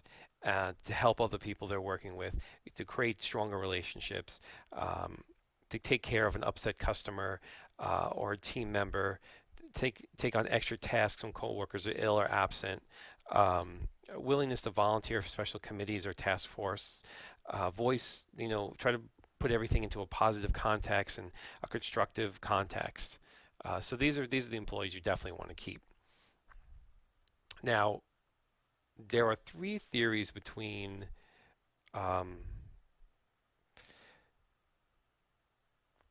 job satisfaction and job performance. Now, job satisfaction causes performance. So if you have good job satisfaction, that's going to lead to good job performance. Performance causes satisfaction. So if you perform well and if you perform well and you can have a pride in what you built, and look at, I built this house or I completed this document, that causes satisfaction. So sort of a two-way street there. Now rewards, if you're rewarded, that can cause satisfaction and performance. So if you can meet a certain target, you get a commission, that's going to help your performance, encourage you to perform better. And if you do make those performances and you get those rewards, you feel more satisfied with your job. So there's definitely a relationship between job performance and these. បាទចំណុចនេះអ្នកទាំងអស់គ្នាក៏គួរតែយល់អំពី ទំនាក់ទំនងរវាងការពេញចិត្តជាមួយនឹងការងារក៏ដូចជាគេហៅថាការអនុវត្តនៃការងារដែលមានទឹកស្ដីសំខាន់3ជាធំគឺ satisfaction cost performance បានន័យថាការពេញចិត្តវាបណ្ដាលឲ្យមានការបំពេញការងារ performance cost satisfaction ការបំពេញការងារវាបណ្ដាលឲ្យមានការពេញចិត្តចំពោះការងារ reward cost satisfaction and performance មួយទៀតគេហៅថាប្រាក់រង្វាន់បណ្ដាលឲ្យមានការពេញចិត្តក៏ដូចជាការអនុវត្តការងារបានល្អអញ្ចឹងមួយទៀតគឺថាការពេញចិត្តនៅលើការងារណាមួយធ្វើឲ្យយើងនឹងប្រឹងប្រែងបំពេញការងារនោះទោះបីជាការងារនោះវាអត់មាន reward ក៏ដោយប៉ុន្តែដើម្បីលើកឡើងទៅឧទាហរណ៍ថាកម្មផ្នែកសប្បុរសធម៌គឺការពេញចិត្តចំពោះការងារជួយសង្គមអញ្ចឹងធ្វើឲ្យយើងនឹងលះបង់ពេលវេលារបស់យើងប្រឹងប្រែងធ្វើឲ្យយើងបំពេញការងារហ្នឹងគឺដោយសារយើងគិតថាសកម្មភាពដែលយើងធ្វើហ្នឹងវានឹងបានផលប្រយោជន៍ចំពោះសង្គមជាតិរបស់យើងអញ្ចឹងធ្វើឲ្យយើងមានអាការ satisfaction ហ្នឹងដែលនិយាយអំពីបុព្វហេតុផលប្រយោជន៍ណាមួយផលប្រយោជន៍នៃសង្គមអញ្ចឹងវាធ្វើឲ្យយើងបំពេញការងារមួយទៀតការបំពេញការងារណាមួយវាធ្វើឲ្យយើងហ្នឹងវាមានសេចក្តីពេញចិត្តចំពោះការងារនោះអញ្ចឹងគឺពេលខ្លះវាបំពេញឲ្យគ្នាទៅវិញទៅមកអញ្ចឹងពេលខ្លះទាំង satisfaction ក៏ដូចជា performance ហ្នឹងជាប់ satisfaction ឬក៏ជាប់ performance ហ្នឹងគឺកើតឡើងអំពី reward system វាមានប្រព័ន្ធនៃការលើកទឹកចិត្តគេហៅថា internal reward and external reward ការលើកទឹកចិត្តខាងក្នុងវាដូចជា pride គុណតម្លៃមោទនភាពឬក៏ចំណុចណាមួយគេហៅថាជាការដែលយើងបំពេញការងារហ្នឹងមួយវិញទៀតវាពាក់ព័ន្ធជាមួយ external reward ដូចជាតួនាទីដូចជាគេហៅថា social status ដូចជា salary benefit ផ្សេងក៏វាធ្វើឲ្យមានការពេញចិត្តចំពោះការងារនិងបំពេញចំពោះការងារផងដែរចឹងហ្នឹងគេហៅថា reward system ទាំងស្ដីទាំង3នេះគឺបំពេញនៅក្នុងប្រព័ន្ធនៅក្នុងគេហៅថា job satisfaction and job performance ទាំងអស់នោះ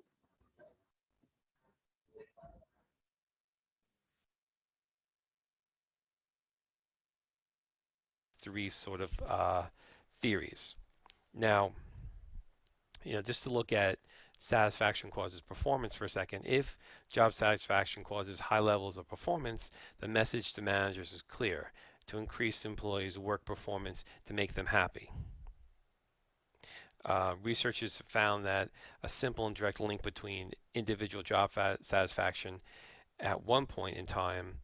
and later work performance and improvement in work performance. Okay, so if we go to the next one, and performance causes satisfaction. If high levels of job performance cause satisfaction, the message to the managers is different. Instead of focusing on job satisfaction as a precursor to performance, they try to create a high performance as a pathway to satisfaction. So just kind of logical that people feel good about their jobs when they perform well and they're able to, complete their tasks. And, sort of like when you do the class, working in the class, and you're doing a lot of work, and then you take the test and you perform well in the test, that gives you a certain amount of satisfaction that, oh, I put the hard work in, I'm learning a lot, and this class is, beneficial to me. Okay. I should have turned the slide before I started talking about that, but, just to reinforce it, an increase in employees' work performance will make them happy. That's if satisfaction causes performance. So, but job satisfaction alone isn't a complete predictor of work performance. That's, I guess, the kind of the theory. To go back to performance causes satisfaction, this is where high performance is a pathway, like I said, to feeling good about your job. And, if performance leads to rewards, that's going to lead to satisfaction. Work performance and improvement in work will make them happy. That's if កត់សម្គាល់ឯហ្នឹងតិចលោកគ្រូអ្នកគ្រូទាំងអស់គ្នាឬក៏បងប្អូននិស្សិតរបស់យើងសប្តាហ៍ក្រោយនៅពេលថ្ងៃដែលយើងប្រឡងហ្នឹងគឺ midterm របស់យើងគឺចេញ3 chapter chapter 1 chapter 2 and chapter 3នៃមេរៀនរបស់យើងនេះដែលលោកគ្រូអ្នកគ្រូទាំងអស់គ្នាអាចចូលចិត្តដាក់បាន ពាក់ព័ន្ធជាមួយនឹងទ្រឹស្ដី concept ធំសំខាន់នៅក្នុង OB ដោយដែលបានបញ្ជាក់រួចទៅហើយអ្នកទាំងអស់គ្នាអាចយល់ដឹងអំពី OB វាពិតជាមានតម្រូវការខ្ពស់នៅលើពិភពលោកជាពិសេសនៅក្នុងផ្នែកគេហៅថា corporation big corporation they try to recruit professional OB to support their management how to solve with the human resource issue in the organization ចឹងការយល់ដឹងអំពី OB ពិតជាមានតម្រូវការខ្ពស់ហើយបច្ចុប្បន្ននេះទៅបានបញ្ជាក់ឲ្យថា OB វាខ្លាយទៅជាមេធាងនៃវិទ្យាសាស្ត្រចំណេះដឹងថ្មីមួយដែលផ្គុំជាមួយនឹងសង្គមវិទ្យាបូកជាមួយនឹងចិត្តវិទ្យាបូកជាមួយនឹងនរវិទ្យាហើយបង្កើតខ្លាយទៅជាមុខវិជ្ជាសម្រាប់ executive បាទសម្រាប់ master of OB ដែលគេត្រូវបានប្រើប្រាស់យ៉ាងទូលំទូលាយនៅលោកខាងលិចអញ្ចឹងពាក់ព័ន្ធជាមួយចំណុចនេះគេហៅថាទ្រឹស្ដីគេ certification cost performance អញ្ចឹងវាពាក់ព័ន្ធជាមួយមួយចំនួនដូចខាងក្រោម managerial implication គឺការអនុវត្តក្នុងផ្នែកគ្រប់គ្រងគឺធ្វើយ៉ាងណាបង្កើននៅការបំពេញការងាររបស់បុគ្គលិកធ្វើឲ្យពួកគេសប្បាយចិត្ត job satisfaction alone is not a consistent predictor of the performance ការពេញចិត្តការងារគឺ satisfaction causes performance. So, but job satisfaction alone isn't a complete predictor of work performance. You know, that's, I guess, the kind of the theory. To go back to performance causes satisfactions, this is where high performance is a pathway, like I said, to feeling good about your job. And,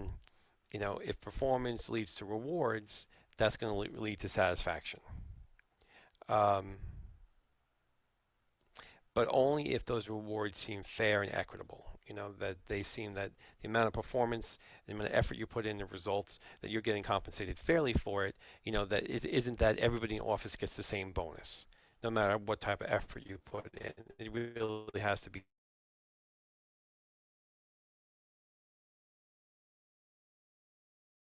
distinguished upon you and related to your performance.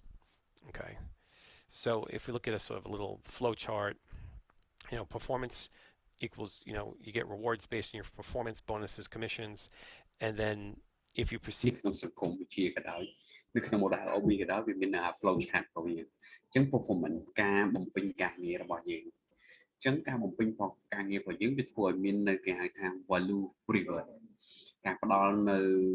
រង្វាន់ជាគុណតម្លៃចំពោះការបំពេញការងាររបស់យើងអញ្ចឹងប្រសិនបើយើងអញ្ចឹងប្រសិនបើយើងចាត់ទុកថា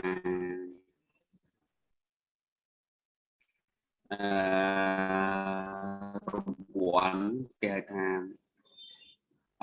passive equity of reward ហ្នឹងគឺយើងទទួលបំពេញការងាររបស់យើងហ្នឹងវាធ្វើឲ្យjob របស់យើងហ្នឹងវាមានការពេញចិត្តជាក្តីពេញចិត្តប៉ុន្តែបើយើង reject យើងអត់ទទួលយកឬក៏យើងបដិសេធបានន័យថា no satisfaction for our job or for the performance អញ្ចឹងពេលខ្លះយើងថាយើងធ្វើការងារបានល្អហើយយើងប្រឹងអស់លទ្ធភាពហើយយើងធ្វើបានផលប្រយោជន៍យ៉ាងច្រើនសម្រាប់ស្ថាប័នប៉ុន្តែស្រាប់ប្រព័ន្ធ reward ហ្នឹងអត់ឲ្យតម្លៃយើងអត់ឡើងទូនាទីឲ្យយើងអត់ដល់ប្រាក់ឧបត្ថម្ភឲ្យយើងជាដើមអញ្ចឹងធ្វើឲ្យបុគ្គលិកគឺគាត់បដិសេធចំពោះ reward system ហ្នឹងអញ្ចឹងធ្វើឲ្យការងារគាត់អត់ពេញចិត្តអញ្ចឹងយើងអាចវិតម្លៃទៅតាមរូបមន្តនៃ flow chart នៃប្រព័ន្ធការងារនេះអញ្ចឹង value reward វាជា intertwining variable passive equity of reward វាជា moderating variable អញ្ចឹងperformance វា intertwining variable ភ្ជាប់គ្នាមួយហ្នឹង Now the theory that បាទជាមួយនឹងប្រព័ន្ធមិញហ្នឹងអញ្ចឹងលោកគ្រូអ្នកគ្រូទាំងអស់គ្នាអាចសិក្សាទៅលើ model ហ្នឹងដើម្បីដឹងថាតើវាជាអ្វីជាគេហៅថា variable ដែលជំរុញឲ្យមានអ្វីមួយកើតឡើងដទៃទៀតអញ្ចឹងទ្រឹស្ដីវាមាន3មិញហ្នឹងពាក់ព័ន្ធជាមួយនឹង job satisfaction and job performance I have a problem with this theory that rewards can cause both satisfaction and performance. Now, I believe that the work itself is what should cause your satisfaction. and that if you're looking for bigger raises and bigger bonuses to keep you satisfied, that only works temporarily. In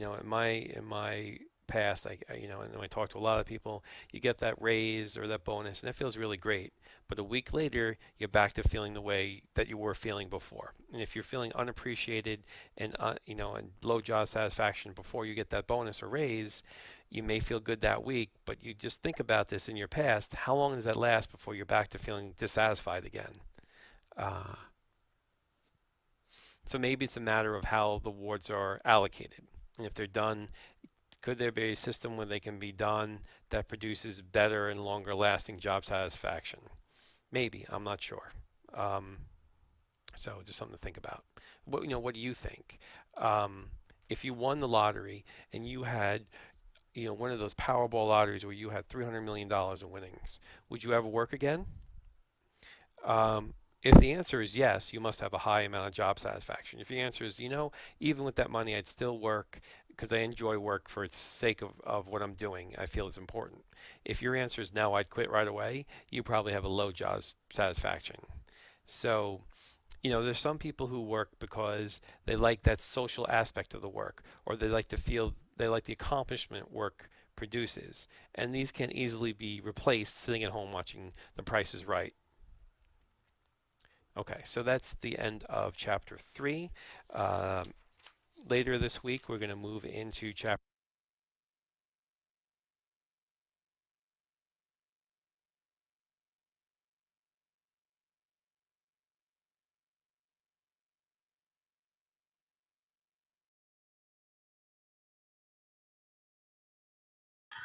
លោកគ្រូអ្នកគ្រូបាទមានចម្ងល់អីទេបាទមានអីឲ្យឆ្ងល់អត់ទេគ្រូដល់នឹង reward ហ្នឹងតើហ្នឹងបើយើងមិនបានគិតបានចុងជ្រួយមានផលប៉ះពាល់ធំដែរដល់អង្គភាព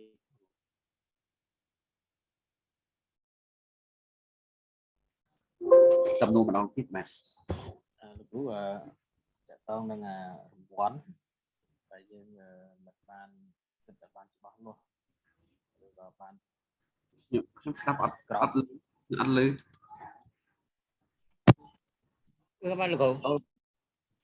បាទចេះបាទពោះរង្វាន់គ្រូបើយើងមិនបានគិតតែបានច្បាស់លាស់តែបង្ការបានជុំជ្រួយទេតើរង្វាន់ហ្នឹងនឹងអាចប៉ះពាល់ដល់អង្គភាពដែរទេ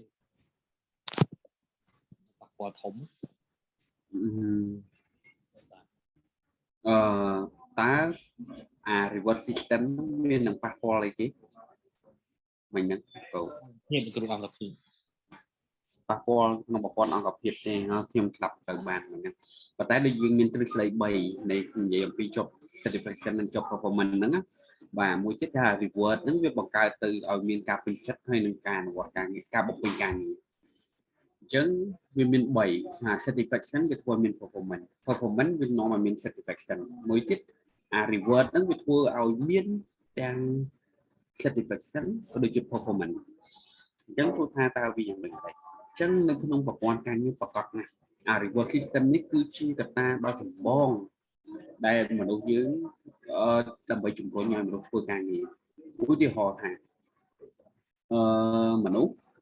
យើងត្រូវធ្វើការងារណាមួយយើងប្រកាសជាឧទាហរណ៍ថានាយករដ្ឋមន្ត្រីនៅក្នុងប្រទេសសិង្ហបុរីអញ្ចឹងថាប្រសិនមកអ្នកនឹងក្លាយទៅជាមេដឹកនាំរបស់សិង្ហបុរីអ្នកនឹងទទួលបានប្រាក់បៀវត្សចំនួន$1 លានជាងក្នុងមួយឆ្នាំអញ្ចឹងប្រាក់ខែក្នុងចំនួនប្រហែលជា$10,000ទៅ$12,000ក្នុងមួយខែសម្រាប់តួនាទីជានាយករដ្ឋមន្ត្រីរបស់សិង្ហបុរីជាប្រាក់ខែខ្ពស់បំផុតនៅក្នុងពិភពលោកអញ្ចឹង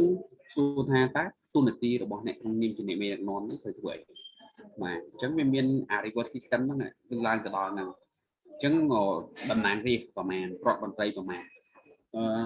ញ្ចឹងតួនាទីរបស់ CEO របស់ក្រុមហ៊ុនប្រមាណអញ្ចឹងគេបង្កើតជា reward មួយអញ្ចឹងថាអ្នកនឹងខ្លាយទៅជាអ្នកដឹកនាំរបស់ក្រុមហ៊ុនអ្នកដឹកនាំរបស់ស្ថាប័នអ្នកនឹងទទួលនៅការងារដូចខាងក្រោមនឹងការទទួលខុសត្រូវដូចខាងក្រោមអញ្ចឹងអ្វីអ្នកដែលត្រូវធ្វើគឺអ្នកត្រូវតែគេហៅថាពេញចិត្តចំពោះតួនាទីនោះហើយបំពេញការងារបានល្អតាមអ្វីដែលបានបញ្ជាក់ ចឹងវាអា reward ហ្នឹងវាធ្វើឲ្យមនុស្សហ្នឹង reward system គឺមនុស្សគុណតម្លៃគេហៅថា internal reward ហ្នឹងគឺខ្លាយមោទនភាពដែលបានខ្លាយជាមេដឹកនាំរបស់ប្រទេសមោទនភាពដែលខ្លាយទៅជាប្រធានក្រុមហ៊ុនមោទនភាពដែលខ្លាយជាអ្នកតំណាងរាស្ត្រឧទាហរណ៍យើងចុះអញ្ចឹងចំណុចទាំងអស់ហ្នឹងវាជាចំណុចមួយអំពីគុណតម្លៃនៃមនុស្សដែលអាចបម្រើឲ្យសង្គមជាតិដើម្បីបង្កើតជាគេហៅថាសេចក្តីពេញចិត្តមួយវិញទៀតគឺអា performance របស់គាត់ផ្អែកទៅលើ reward មួយដែរចឹងគាត់មាន reward មួយដែលសមរម្យដែលអាចឲ្យគាត់ខ្លាយទៅជាមេដឹកនាំមួយដែលមិនចាំបាច់ទៅគុកកលួយបាទមិនចាំបាច់ទៅរកលុយច្រើនគឺគាត់អាចមានលុយដែលរស់ស្រួលដែលអាចចាយវាគ្រប់គ្រាន់មិនបបោប៉ុន្តែអ្វីទាំងអស់គឺជាការចំណាយរបស់រដ្ឋហើយគាត់តែលុយប៉ុណ្ណឹងគាត់មិនដឹងតែចាយទៅណាអស់ក្នុងព្រោះការ cover ដល់ទៅចិត្តគឺជាចំណាយរបស់រដ្ឋហើយជឹងធ្វើឲ្យអ្នកតំណាងរាស្ត្រមន្ត្រីការកម្ពុជារបស់គេធ្វើការដោយតម្លាភាពគេធ្វើការដោយសេចក្តីពេញចិត្តអញ្ចឹងអា reward ហ្នឹងវាធ្វើឲ្យជ្រើមនុស្សដែលត្រូវទៅតាមទួលនីតិហើយធ្វើឲ្យមនុស្សហ្នឹងធ្វើការដោយពេញចិត្តព្រោះថាគេដឹងថាប្រាក់ខែប៉ុណ្ណឹងខ្ញុំត្រូវធ្វើអីបាទឱកាសនៃការលើកទឹកចិត្តផងដែរអញ្ចឹងបានជាទូទៅគេត្រូវមាន reward system នឹងជាក់លាក់មួយអញ្ចឹងបានជាលោកអង់គ្លេសគេបង្កើតមួយគេហៅថាអូខេបើសិនម្នាក់មកធ្វើជាអ្នក sale ឲ្យក្រុមហ៊ុនរបស់ខ្ញុំឧទាហរណ៍យើងទៅ sale ក្រុមហ៊ុនលក់ឡានក្រុមហ៊ុនលក់បូរីអញ្ចឹងចុះអញ្ចឹងវាអាស្រ័យទៅលើ commission របស់យើងអញ្ចឹងប្រាក់ខែគោលរបស់យើងហៅថា200 500ឬក៏1000អញ្ចឹងទៅប៉ុន្តែគេមិននៅបានតែប៉ុណ្្នឹងទេអាហ្នឹងគឺជាគោលមួយដើម្បីឲ្យគេ perform បានល្អដើម្បីទ្រទ្រង់ការចំណាយប្រចាំថ្ងៃប៉ុន្តែអា performance របស់គេដែលល្អអត់ចង់ហ្នឹងគឺនៅពេលដែលបរិមាណនៃការលក់របស់គេកាន់តែច្រើនបរិមាណដែលលក់កាន់តែច្រើនធ្វើឲ្យគេបានចំណូលកាន់តែធំពីការលក់របស់គេហ្នឹងអញ្ចឹងដើម្បីធ្វើការលក់ឲ្យបានច្រើនគេត្រូវការកសាងទំនុកចិត្តជាមួយអតិថិជនអញ្ចឹងពេលដែលយើងជាអ្នកលក់ដែលផ្ដល់នៅផលប្រយោជន៍ដល់អតិថិជនផ្ដល់ព័ត៌មានសុខភាពត្រឹមត្រូវយើងកសាងទំនុកចិត្តបានយើងមានអតិថិជនក្នុងដៃអញ្ចឹងធ្វើឲ្យការលក់របស់យើងនឹងទទួលបានផលច្រើនអញ្ចឹងការលក់របស់យើងច្រើន commission របស់យើងច្រើនអញ្ចឹងវាគេហៅថា reward ហ្នឹងវាផ្អែកទៅលើ performance បាទអញ្ចឹងយើងពេញចិត្តចំពោះការងារមួយហ្នឹងឧបមាអញ្ចឹងបាទឆ្លើយចំនួនរបស់លោកឬក៏មានអីចង់បញ្ជាក់បន្ថែមទៀតបាទបាទខ្ញុំទទួលយកប៉ុន្តែខ្ញុំចង់ដឹងពីច្បាស់ថាប្រសិនបើប្រព័ន្ធឬក៏ការផ្ដល់រង្វាន់ហ្នឹងយើងអាចបានគ្រប់ជ្រុងជ្រោយមានចន្លោះផោងធ្វើឲ្យមានភាពសៅមងនៅក្នុងស្ថាប័នហ្នឹងឬក៏វាឆ្លាតចាក់ទៅការប្រជែងគ្នាខ្លាំងអញ្ចឹង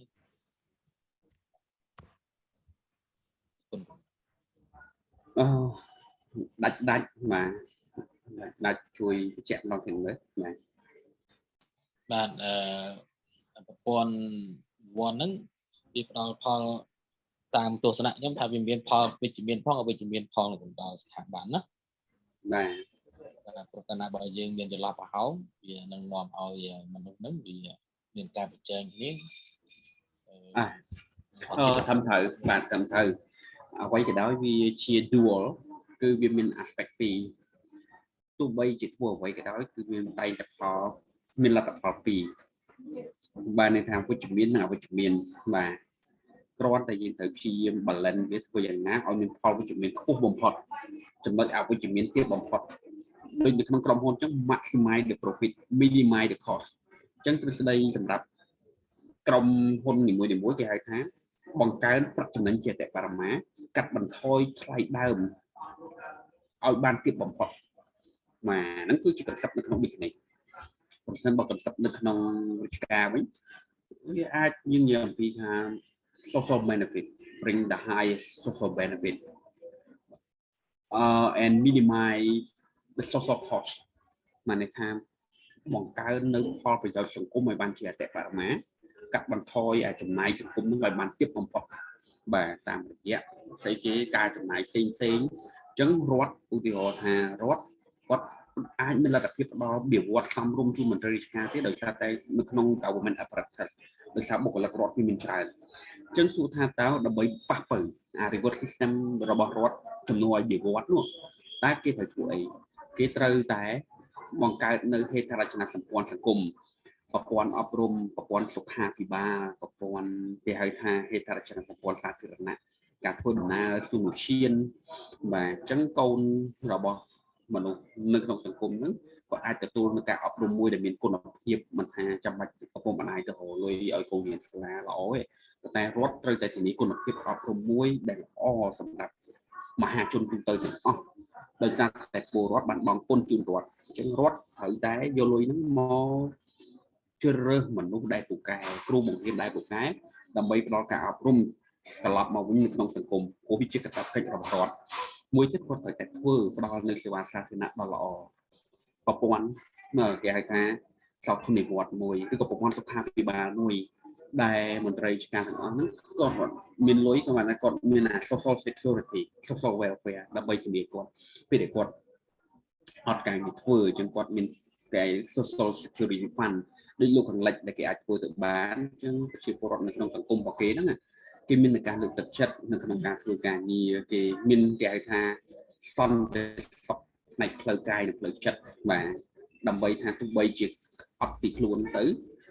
ឬក៏ខ្លួនចាស់ជរាអត់មានកូនចៅក៏រដ្ឋជាអាណាព្យាបាលជាអ្នកចិញ្ចឹមដែរប្រសិនបើកូនរបស់ខ្លួនកំព្រាក៏រដ្ឋចិញ្ចឹមដែរ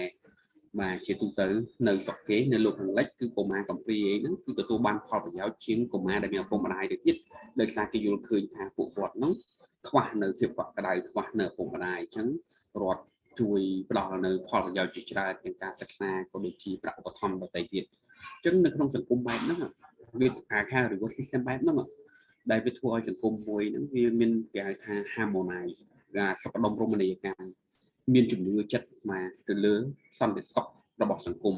ព្យាយាមធ្វើជាពលរដ្ឋល្អក្នុងសង្គមជាដើមអញ្ចឹងreward system ប្រកបណាស់ពេលដែលយើងធ្វើមិនគ្រប់ជ្រុងជ្រោយវាឲ្យមានគេហៅថាការគេហៅថាអំពើអយុត្តិធម៌ឬក៏ធ្វើឲ្យមានគេហៅថាអំពើពុករលួយវាធ្វើឲ្យប្រព័ន្ធហ្នឹង fail គឺអ្នកដែលធ្វើការសម្រេចចិត្តក៏មកន័យថារុញតែបកពួកឬក៏ផ្ដល់ផលប្រយោជន៍តែបកពួកអីចឹងទៅវាធ្វើឲ្យប៉ះពាល់ទៅដល់ប្រព័ន្ធហ្នឹងវាធ្វើឲ្យ system fail អញ្ចឹងបានជាគេទាមទារឲ្យមួយប្រព័ន្ធមួយដែលរឹងមាំ OB នេះគឺជាចំណុចស្នូលមួយដើម្បីឲ្យយើងសិក្សាអំពី positive and negative side of job performance អញ្ចឹងយើងនិយាយអំពីគេហៅថា emotion ហើយក៏ដូចជានិយាយអំពី mood នៅក្នុងការងារនិយាយអំពី attitude និយាយអំពី behavior បាទអញ្ចឹងចំណុចទាំងអស់ហ្នឹងវា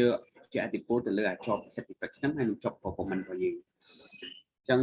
ចំណុចទ្រឹស្ដីទាំង3ដែលបានសិក្សាបាញ់នេះវារំលេចចំណុចហ្នឹងគឺថាមួយណាសំខាន់ប្រកបណាស់ចំណុចទ្រឹស្ដីទាំង3ហ្នឹងត្រូវមួយគ្នាប៉ុន្តែreward system ហ្នឹងគឺជាប្រព័ន្ធមួយដែលខ្លាំងក្លាហើយរឹងមាំបំផុតបានន័យថាទោះបីយ៉ាងណាក៏ដោយមនុស្សត្រូវការប្រព័ន្ធមួយដែលមាននៅការផ្ដល់រង្វាន់និងលើកទឹកចិត្តផ្ដល់ឱកាសในការឡើងទូនាទីដោយមានតម្លាភាពនិងគណនេយ្យភាពទៅលើការ performance អញ្ចឹងគេត្រូវមានसूचនាករមួយច្បាស់លាស់បាទអញ្ចឹងគឺអាចធ្វើឲ្យមនុស្សហ្នឹងมันគេហៅថាมันចំណែនគ្នាដោយសារមនុស្សជួយគ្នាទៅវិញទៅមកអញ្ចឹងមនុស្សអាចនឹងទទួលស្គាល់អំពីសមត្ថភាពរបស់ខ្លួនធ្វើការជា team work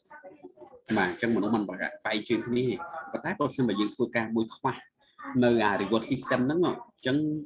វាអត់មាន system មួយច្បាស់លាស់យើងពងឯងទៅលើមេកឲ្យកំពូលអញ្ចឹងម្នាក់ខ្លាយទៅជារណបបុគ្គលដែលជាថ្នាក់ដឹកនាំវាអត់ធ្វើការទៅតាមប្រព័ន្ធនៃ system អញ្ចឹងវាខ្លាយទៅជាប្រព័ន្ធមួយដែលបរាជ័យ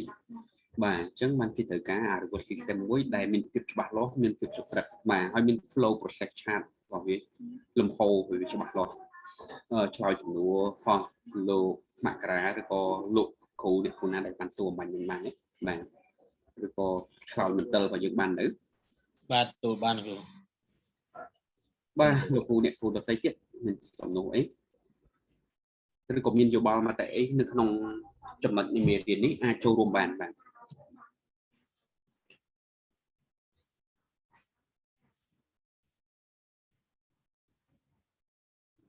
ស្ងប់ស្ងាត់អស់ហើយអញ្ចឹង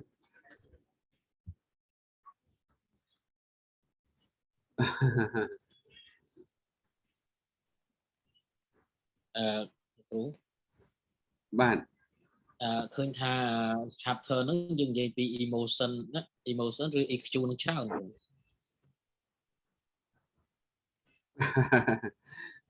បាទវានិយាយពី emotion និយាយពី mood ងារ attitude និយាយពី behavior វាចរិតលក្ខណៈឆ្លុះបញ្ចាំងជារួមដែលខ្ញុំរំលឹកនៅថ្ងៃនេះបាទអញ្ចឹងប្រព័ន្ធនៃការងាររបស់យើងតើវាដំណើរការដោយរបៀបណាគឺវាឆ្លុះបញ្ចាំងទៅលើចំណុចទាំងអស់ហ្នឹងអញ្ចឹងយើងព្រាមថាតើ emotion វាមានប្រមាណប្រភេទវាមិនខ្លះjob satisfaction job performance ហ្នឹងវាមានលំហយ៉ាងម៉េចបាទអញ្ចឹងខ្ញុំចាំឆ្លើយនៅពេលប្រឡងបាទអ្នកគ្រូប៊ុនលីគុណភីមានសំណួរអីក៏មានចំណាប់អារម្មណ៍អីបាទ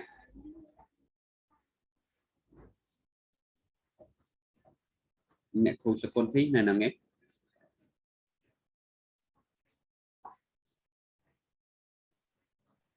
ចានៅគ្រូតែអត់មានអីឆ្ងល់ទេលោកគ្រូអត់មានអីឆ្ងល់បានតែយល់ទាំងអស់ខ្មែរអត់យល់ទេលោកគ្រូអើយអូអត់យល់ចឹងជារឿងល្អអ្នកគ្រូត្រូវទៅមើលវីដេអូហ្នឹងម្ដងហើយម្ដងទៀតហើយទៅបើកសភៅ chapter 3របស់យើងមើលបាទចាលោកគ្រូចាអរគុណបាទយល់សំខាន់អត់យល់ចំណុចណាអត់មានអីសួរមិនយល់ទៅតែសោះលោកគ្រូបញ្ជាក់គាត់ផងឲ្យមើលវីដេអូអីគេបងគាត់មើលអាវីដេអូតម្លាក់លេខតម្លាក់ទីតាំងណាលោកគ្រូចឹងអ្នកគ្រូគុណលីចូលរួមម្ដងបាទហ្នឹងហើយបន្តមកមិញឲ្យដល់2នាក់អ្នកគ្រូគាត់ថាมันមានចម្ងល់ខ្ញុំអត់មានអីលោកគ្រូខ្ញុំពងសេតខ្ញុំខំត្រៀមកបាត់អីហ្នឹងណាចាប់ទៅលោកគ្រូធ្វើកាហេតអស់លីងខ្ញុំសេតឥឡូវខ្ញុំឈប់សួរឈប់អីទាំងអស់ឈប់សួរឈប់អីទាំងអស់ក្រុមខ្ញុំត្រូវឡើង present ណាហើយទៅលោកគ្រូទៅជាអញ្ចឹងវិញខ្ញុំសេតហ្នឹងត្រូវឲ្យ present ចាត្រូវ present ហ្នឹងហើយដល់ពេលទៅដាក់អាទិត្យក្រោយ present ហើយប្រឡងទៀតខ្ញុំត្រូវលើកជាការ៉េឥឡូវខ្ញុំត្រូវវល់ពួកម៉ាក់ដាក់មកយូរខ្ញុំសេតមិញនេះឃើញថារអាក់រអួលឲ្យ present យូរពេកហ្នឹងហើយរអាក់រអួលតែរួចទេអញ្ចឹងយើងត្រូវតែបន្តមេរៀនរបស់យើងព្រោះដោយសារខាត់ពេលវេលាផងអញ្ចឹងយើងនឹងបន្តទៅវីដេអូលេងមួយទៀតដែលវាសំខាន់ផងដែរអញ្ចឹងសង្ឃឹមថាលោកគ្រូអ្នកគ្រូទាំងអស់គ្នាយកចិត្តទុកដាក់បដោតទៅលើមក chapter 1 chapter 2 និង chapter 3សម្រាប់ការប្រឡងនៅសប្តាហ៍ក្រោយហើយវាពិតជាមានសារៈសំខាន់ខ្លាំងណាស់ទ្រឹស្ដីទាំងអស់នោះវាជាមូលដ្ឋានគ្រឹះដើម្បីយើងយកទៅប្រើប្រាស់នៅក្នុង management skill របស់យើងក៏ដូចជានៅក្នុងការធ្វើការងារនៅក្នុងបរិបទនៃការងារជាក់ស្ដែងដែលយើងកំពុងតែធ្វើអញ្ចឹងយើងអាចបត់បែនសម្របខ្លួនយល់ដឹងអំពីប្រភេទនៃការងារតែយើងគួរតែធ្វើអ្វីដើម្បីឲ្យការងាររបស់យើងកាន់តែប្រសើរឡើងតែយើងគួរតែធ្វើអ្វីដើម្បីឲ្យអាជីពរបស់យើងនឹងវាកាន់តែរីកដុះដាលបាទតួនាទីរបស់យើងត្រូវបានដំឡើងប្រាក់បៀវត្សរបស់យើងត្រូវបានបង្កើននេះក៏ជាចំណុចសំខាន់មួយនៅក្នុងការសិក្សារៀនសូត្រផងដែរអញ្ចឹងខ្ញុំច្រើនខ្ញុំសូម share slide បន្ត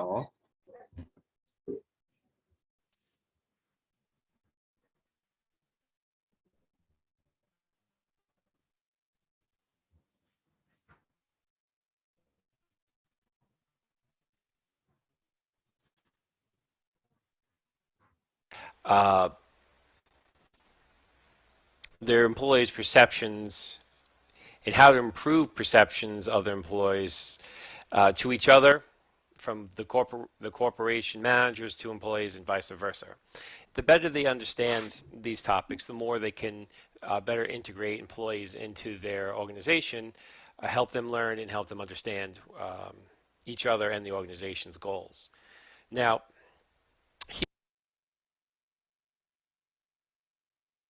here we have to look at and understand perception.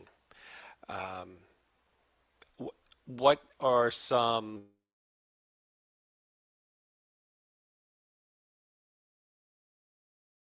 social learning and attribution?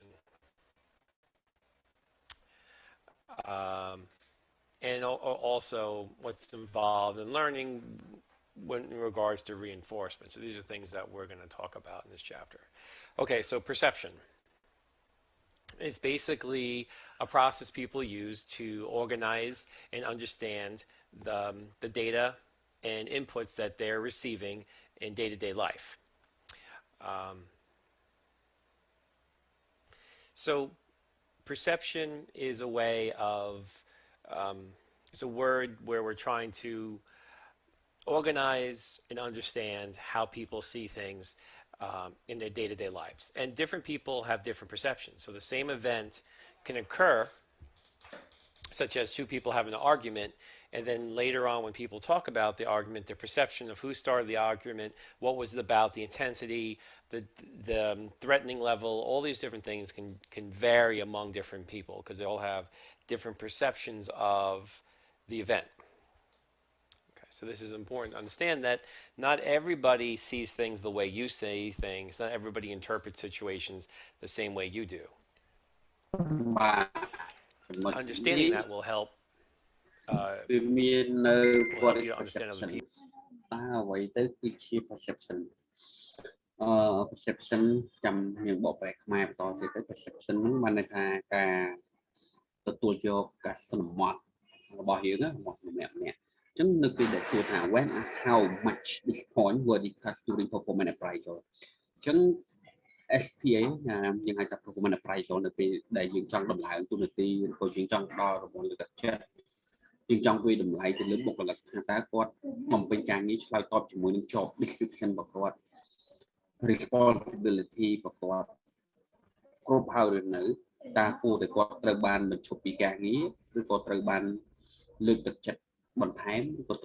គួរតែត្រូវបានទទួលរង្វាន់ចំពោះការបំពេញការងាររបស់គាត់ចឹងអានេះគឺជាបុព្វហេតុសម្រាប់ធ្វើការវិតម្លៃចឹងយើងនិយាយពី past performance និយាយពី career development performance development before supervisor have future performance goal salary etc ចឹងវាជា scale មួយយកថាដែលគេអាចវិតម្លៃផ្សេងៗគ្នាចុះចឹងវាអាស្រ័យទៅលើគេហៅថា the manager in the salary and their subordinate respond and follow ចឹងវាមានគេហៅថាអ្នកក្រោមបង្គាប់ទស្សនៈអ្នកក្រោមបង្គាប់ទស្សនៈរបស់អ្នកគ្រប់គ្រងអញ្ចឹងអាប្រសិទ្ធតម្លៃជារួមវិញបែកទៅលើគេហៅថាការគេហៅថាperformance appraisal ដែលយើងបង្កើតसूचនាកបផ្សេងៗគ្នាទៅតាមស្ថាប័នណា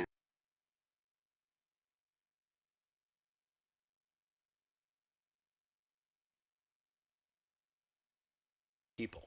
Now here's a slide which is looking at a performance appraisal between managers and subordinates. And on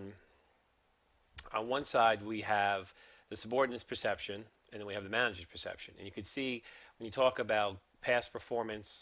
career development, performance development, need for supervisors' help, and future performance goals, and salary, there is a difference in perception between how often these things are mentioned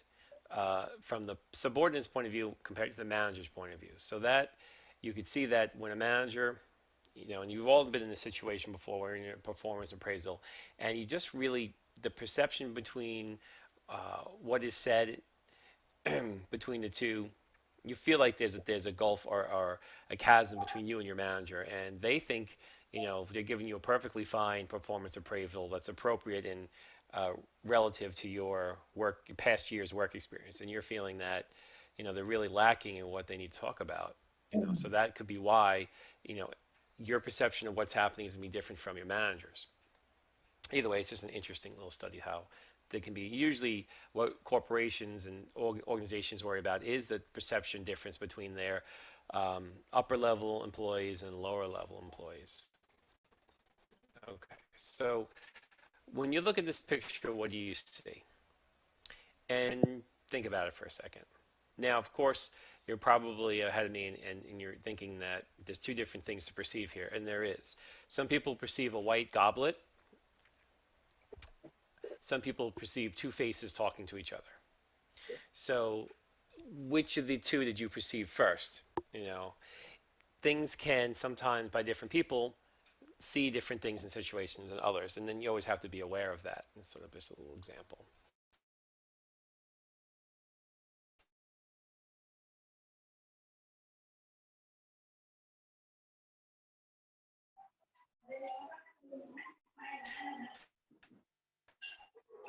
All right.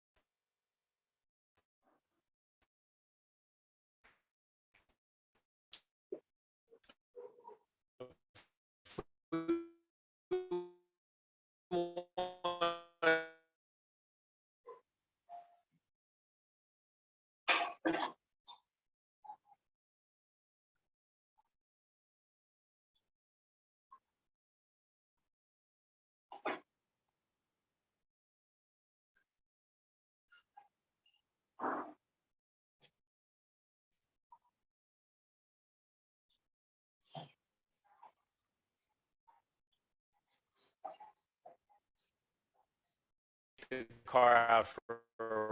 ride, and you wind up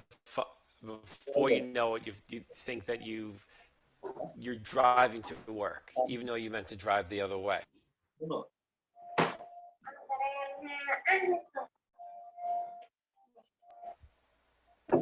So sort of like an automatic processing.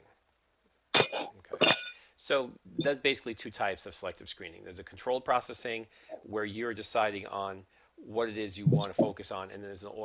screening, an automatic screening without conscious awareness that just you basically are focusing on what you want to focus on. You know, for example, if you're in a movie theater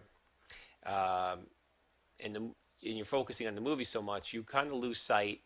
Or even if you're in a living room, you may lose sight of the fact that you're sitting on the couch, there are people next to you, you're in a room, you may just be completely focused on the movie and not really be conscious of anything happening around you. That's how I basically know a movie is good. If I'm sitting in the movie theater and I'm looking at the people next to me, how big the theater is, the walls, the ceiling, I'm not really focusing on the movie. But when a movie is something I'm interested in, I'm focusing on, I get sucked into the movie and I really don't, you know, by the time the movie's over, if you ask me anything that happened in the theater, I won't remember. I only really focused on the movie itself. Okay. So, okay. So let's talk about schemas.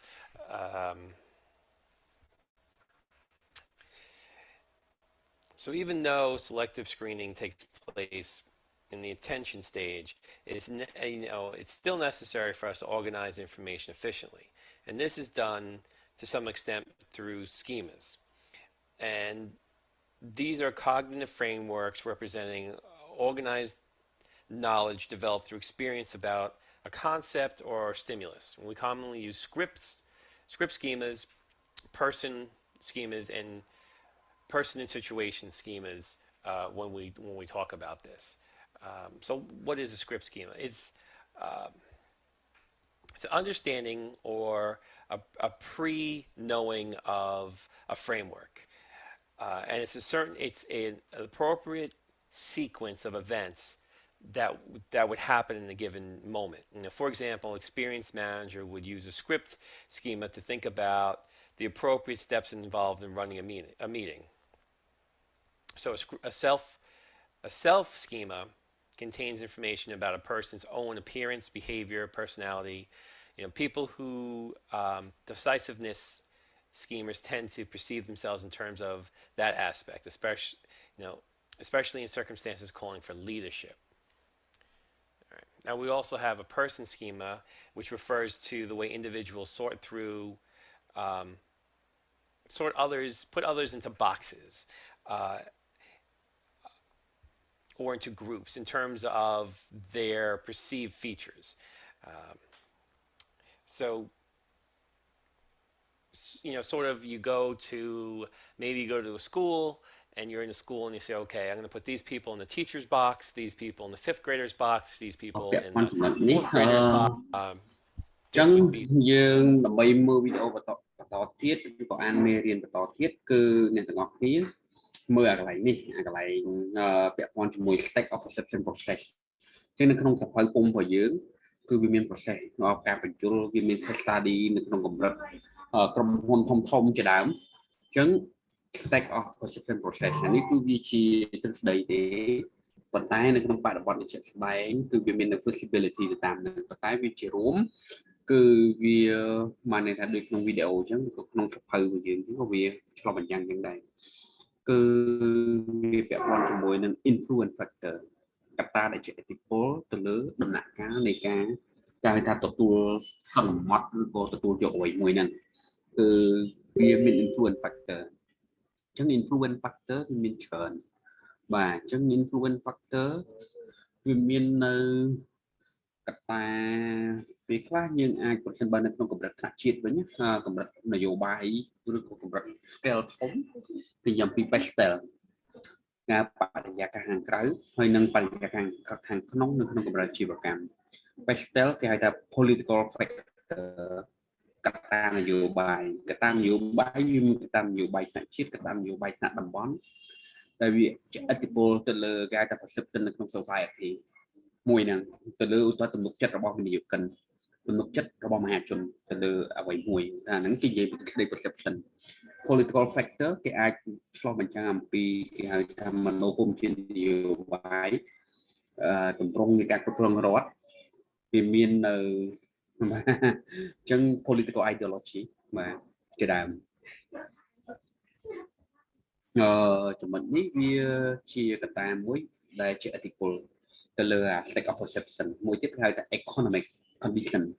អញ្ចឹងស្ថានភាពនៃសេដ្ឋកិច្ចតើនៅក្នុងប្រទេសនោះប្រសិនបើនិយាយពីកម្រិតថ្នាក់ជាតិវិញប្រទេសនោះស្ថិតនៅក្នុងប្រទេសអភិវឌ្ឍប្រទេសកំពុងអភិវឌ្ឍឬក៏ប្រទេសក្រីក្រគេហៅថា less developed country developing and less developed country 3កម្រិតហ្នឹងអញ្ចឹងប្រទេសបើបែកជាចំណូលវិញចំណូលកម្រិតខ្ពស់ចំណូលកម្រិតមធ្យមកម្រិតបង្ពោះចំណូលកម្រិតមធ្យមចំណូលកម្រិតទាបបាទអញ្ចឹងវាមានកម្រិតរបស់វាទៅតាមប្រភេទនិងកត្តានៃសេដ្ឋកិច្ចកំណើននៃសេដ្ឋកិច្ច GDP growth មាន inflation វាមានបាទ sectoral economy ដែលជាឥទ្ធិពលទៅលើគេហៅថានៃ perception នៅក្នុងសង្គមឬក្នុងដំណើរការណាមួយវាមានអីគេទៀតវាមានsocial factor កត្តាសង្គមវានិយាយអំពីវ័យរបស់មនុស្សនៅក្នុងសង្គមតើមនុស្សក្នុងសង្គមហ្នឹងមានមនុស្សចាស់ប្រមាណក្មេងប្រមាណប្រុសប្រមាណស្រីប្រមាណតែការអប់រំចំណេះដឹងទូទៅរបស់មនុស្សនៅក្នុងសង្គមហ្នឹងទទួលការអប់រំប្រមាណភាគរយហើយអាយុជាមធ្យមដែលស្លាប់នៅក្នុងសង្គមហ្នឹងអាយុប្រមាណអត្រានៃកំណើននៃវិជាសាស្ត្រការកើតនៃប្រជាជនហ្នឹងមានប្រមាណភាគរយគឺសូចនាករការ index ប្រមាណបាទតើវាស្លាប់ច្រើនជាងកើតឬមកកើតច្រើនជាងស្លាប់បាទឬក៏មនុស្សនៅក្នុងសង្គមនឹងអាយុវាខ្លីអាយុវាតិចបាទក៏វាជាឥទ្ធិពលទៅលើណា perception នឹងផងដែរសម្រាប់យើងមើលអត់លំទលាយក្នុងទឹកស្ដីជា macro បាទហើយវាពាក់ព័ន្ធចំណុចមួយទៀតទៅលើផ្នែកសង្គមគឺ healthcare system តើប្រព័ន្ធសុខុមាលភាពនៅក្នុងសង្គមនឹងយ៉ាងម៉េច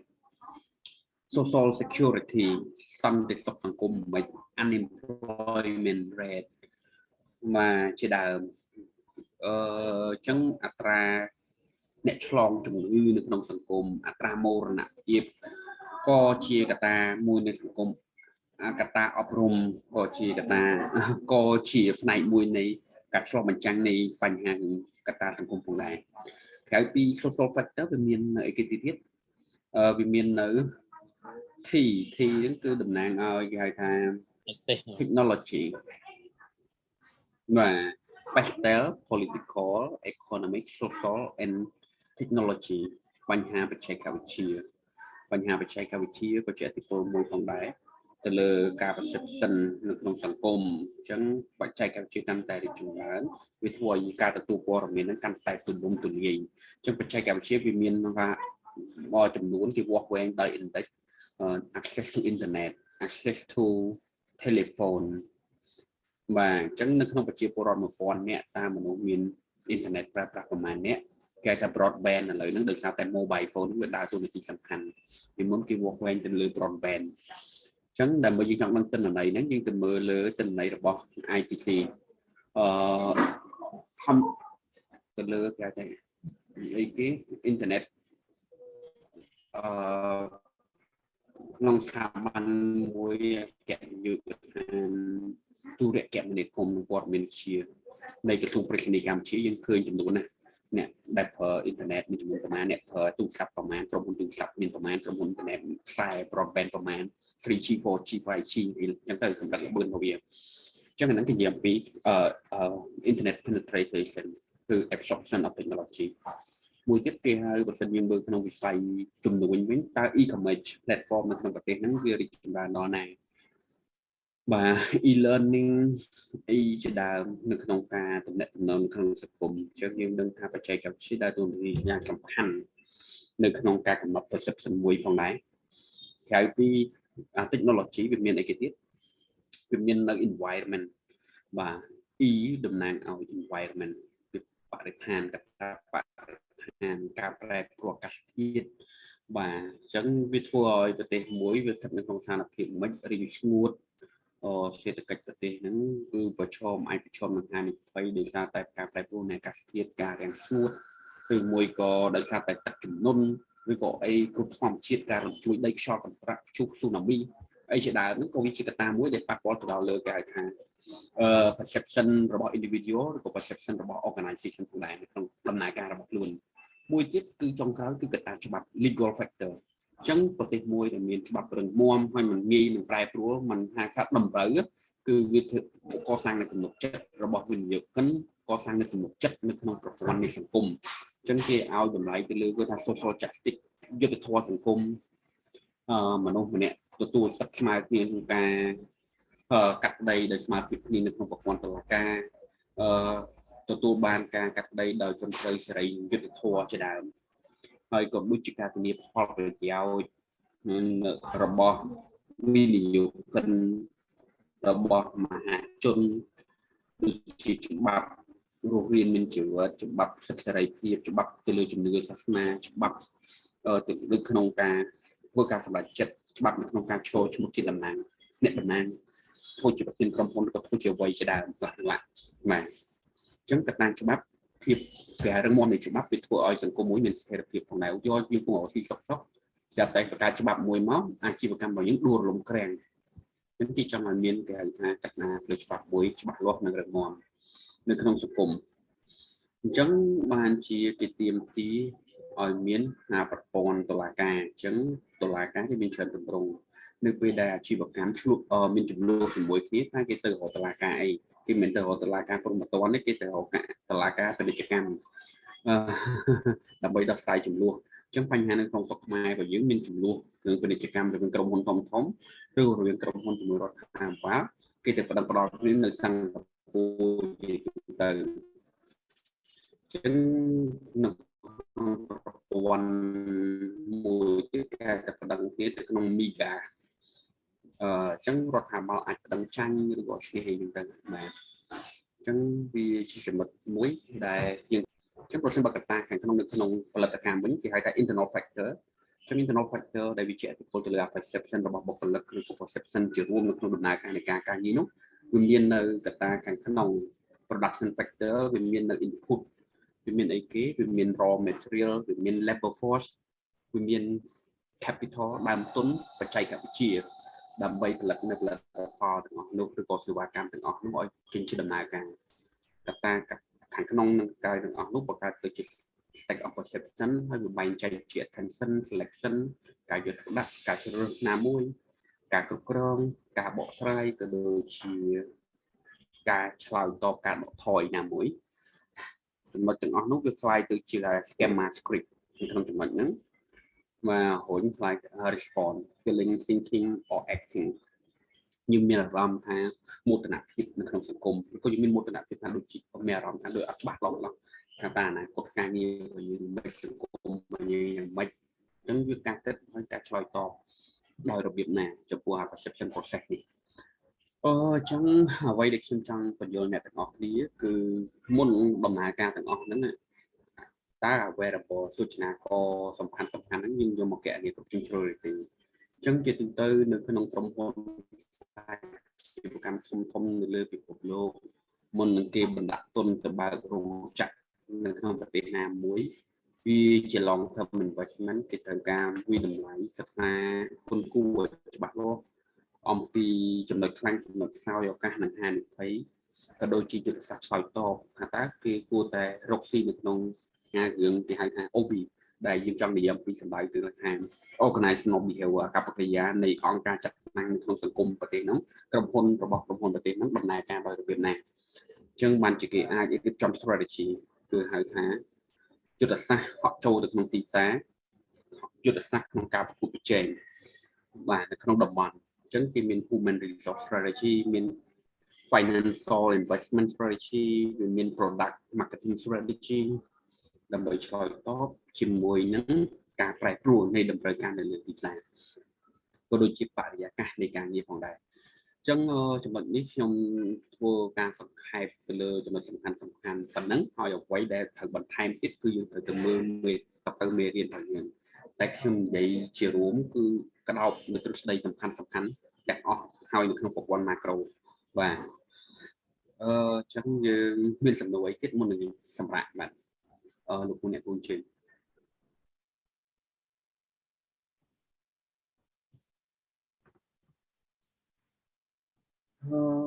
សំណួរស្ងប់ស្ងាត់បាត់អស់យ៉ាងនៅបាទក្រៅពីលោកមករាលោកគ្រូអ្នកគ្រូដទៃទៀតណាតើយើងចេះច្បាស់បានយើងទៅធ្វើការអនុវត្តដំណើរទម្រង់នៅស្ថាប័នរបស់យើងបានឬក៏ទៅបរិញ្ញាបត្រគុំសិស្សរបស់យើងឲ្យវាកែថែមទៀត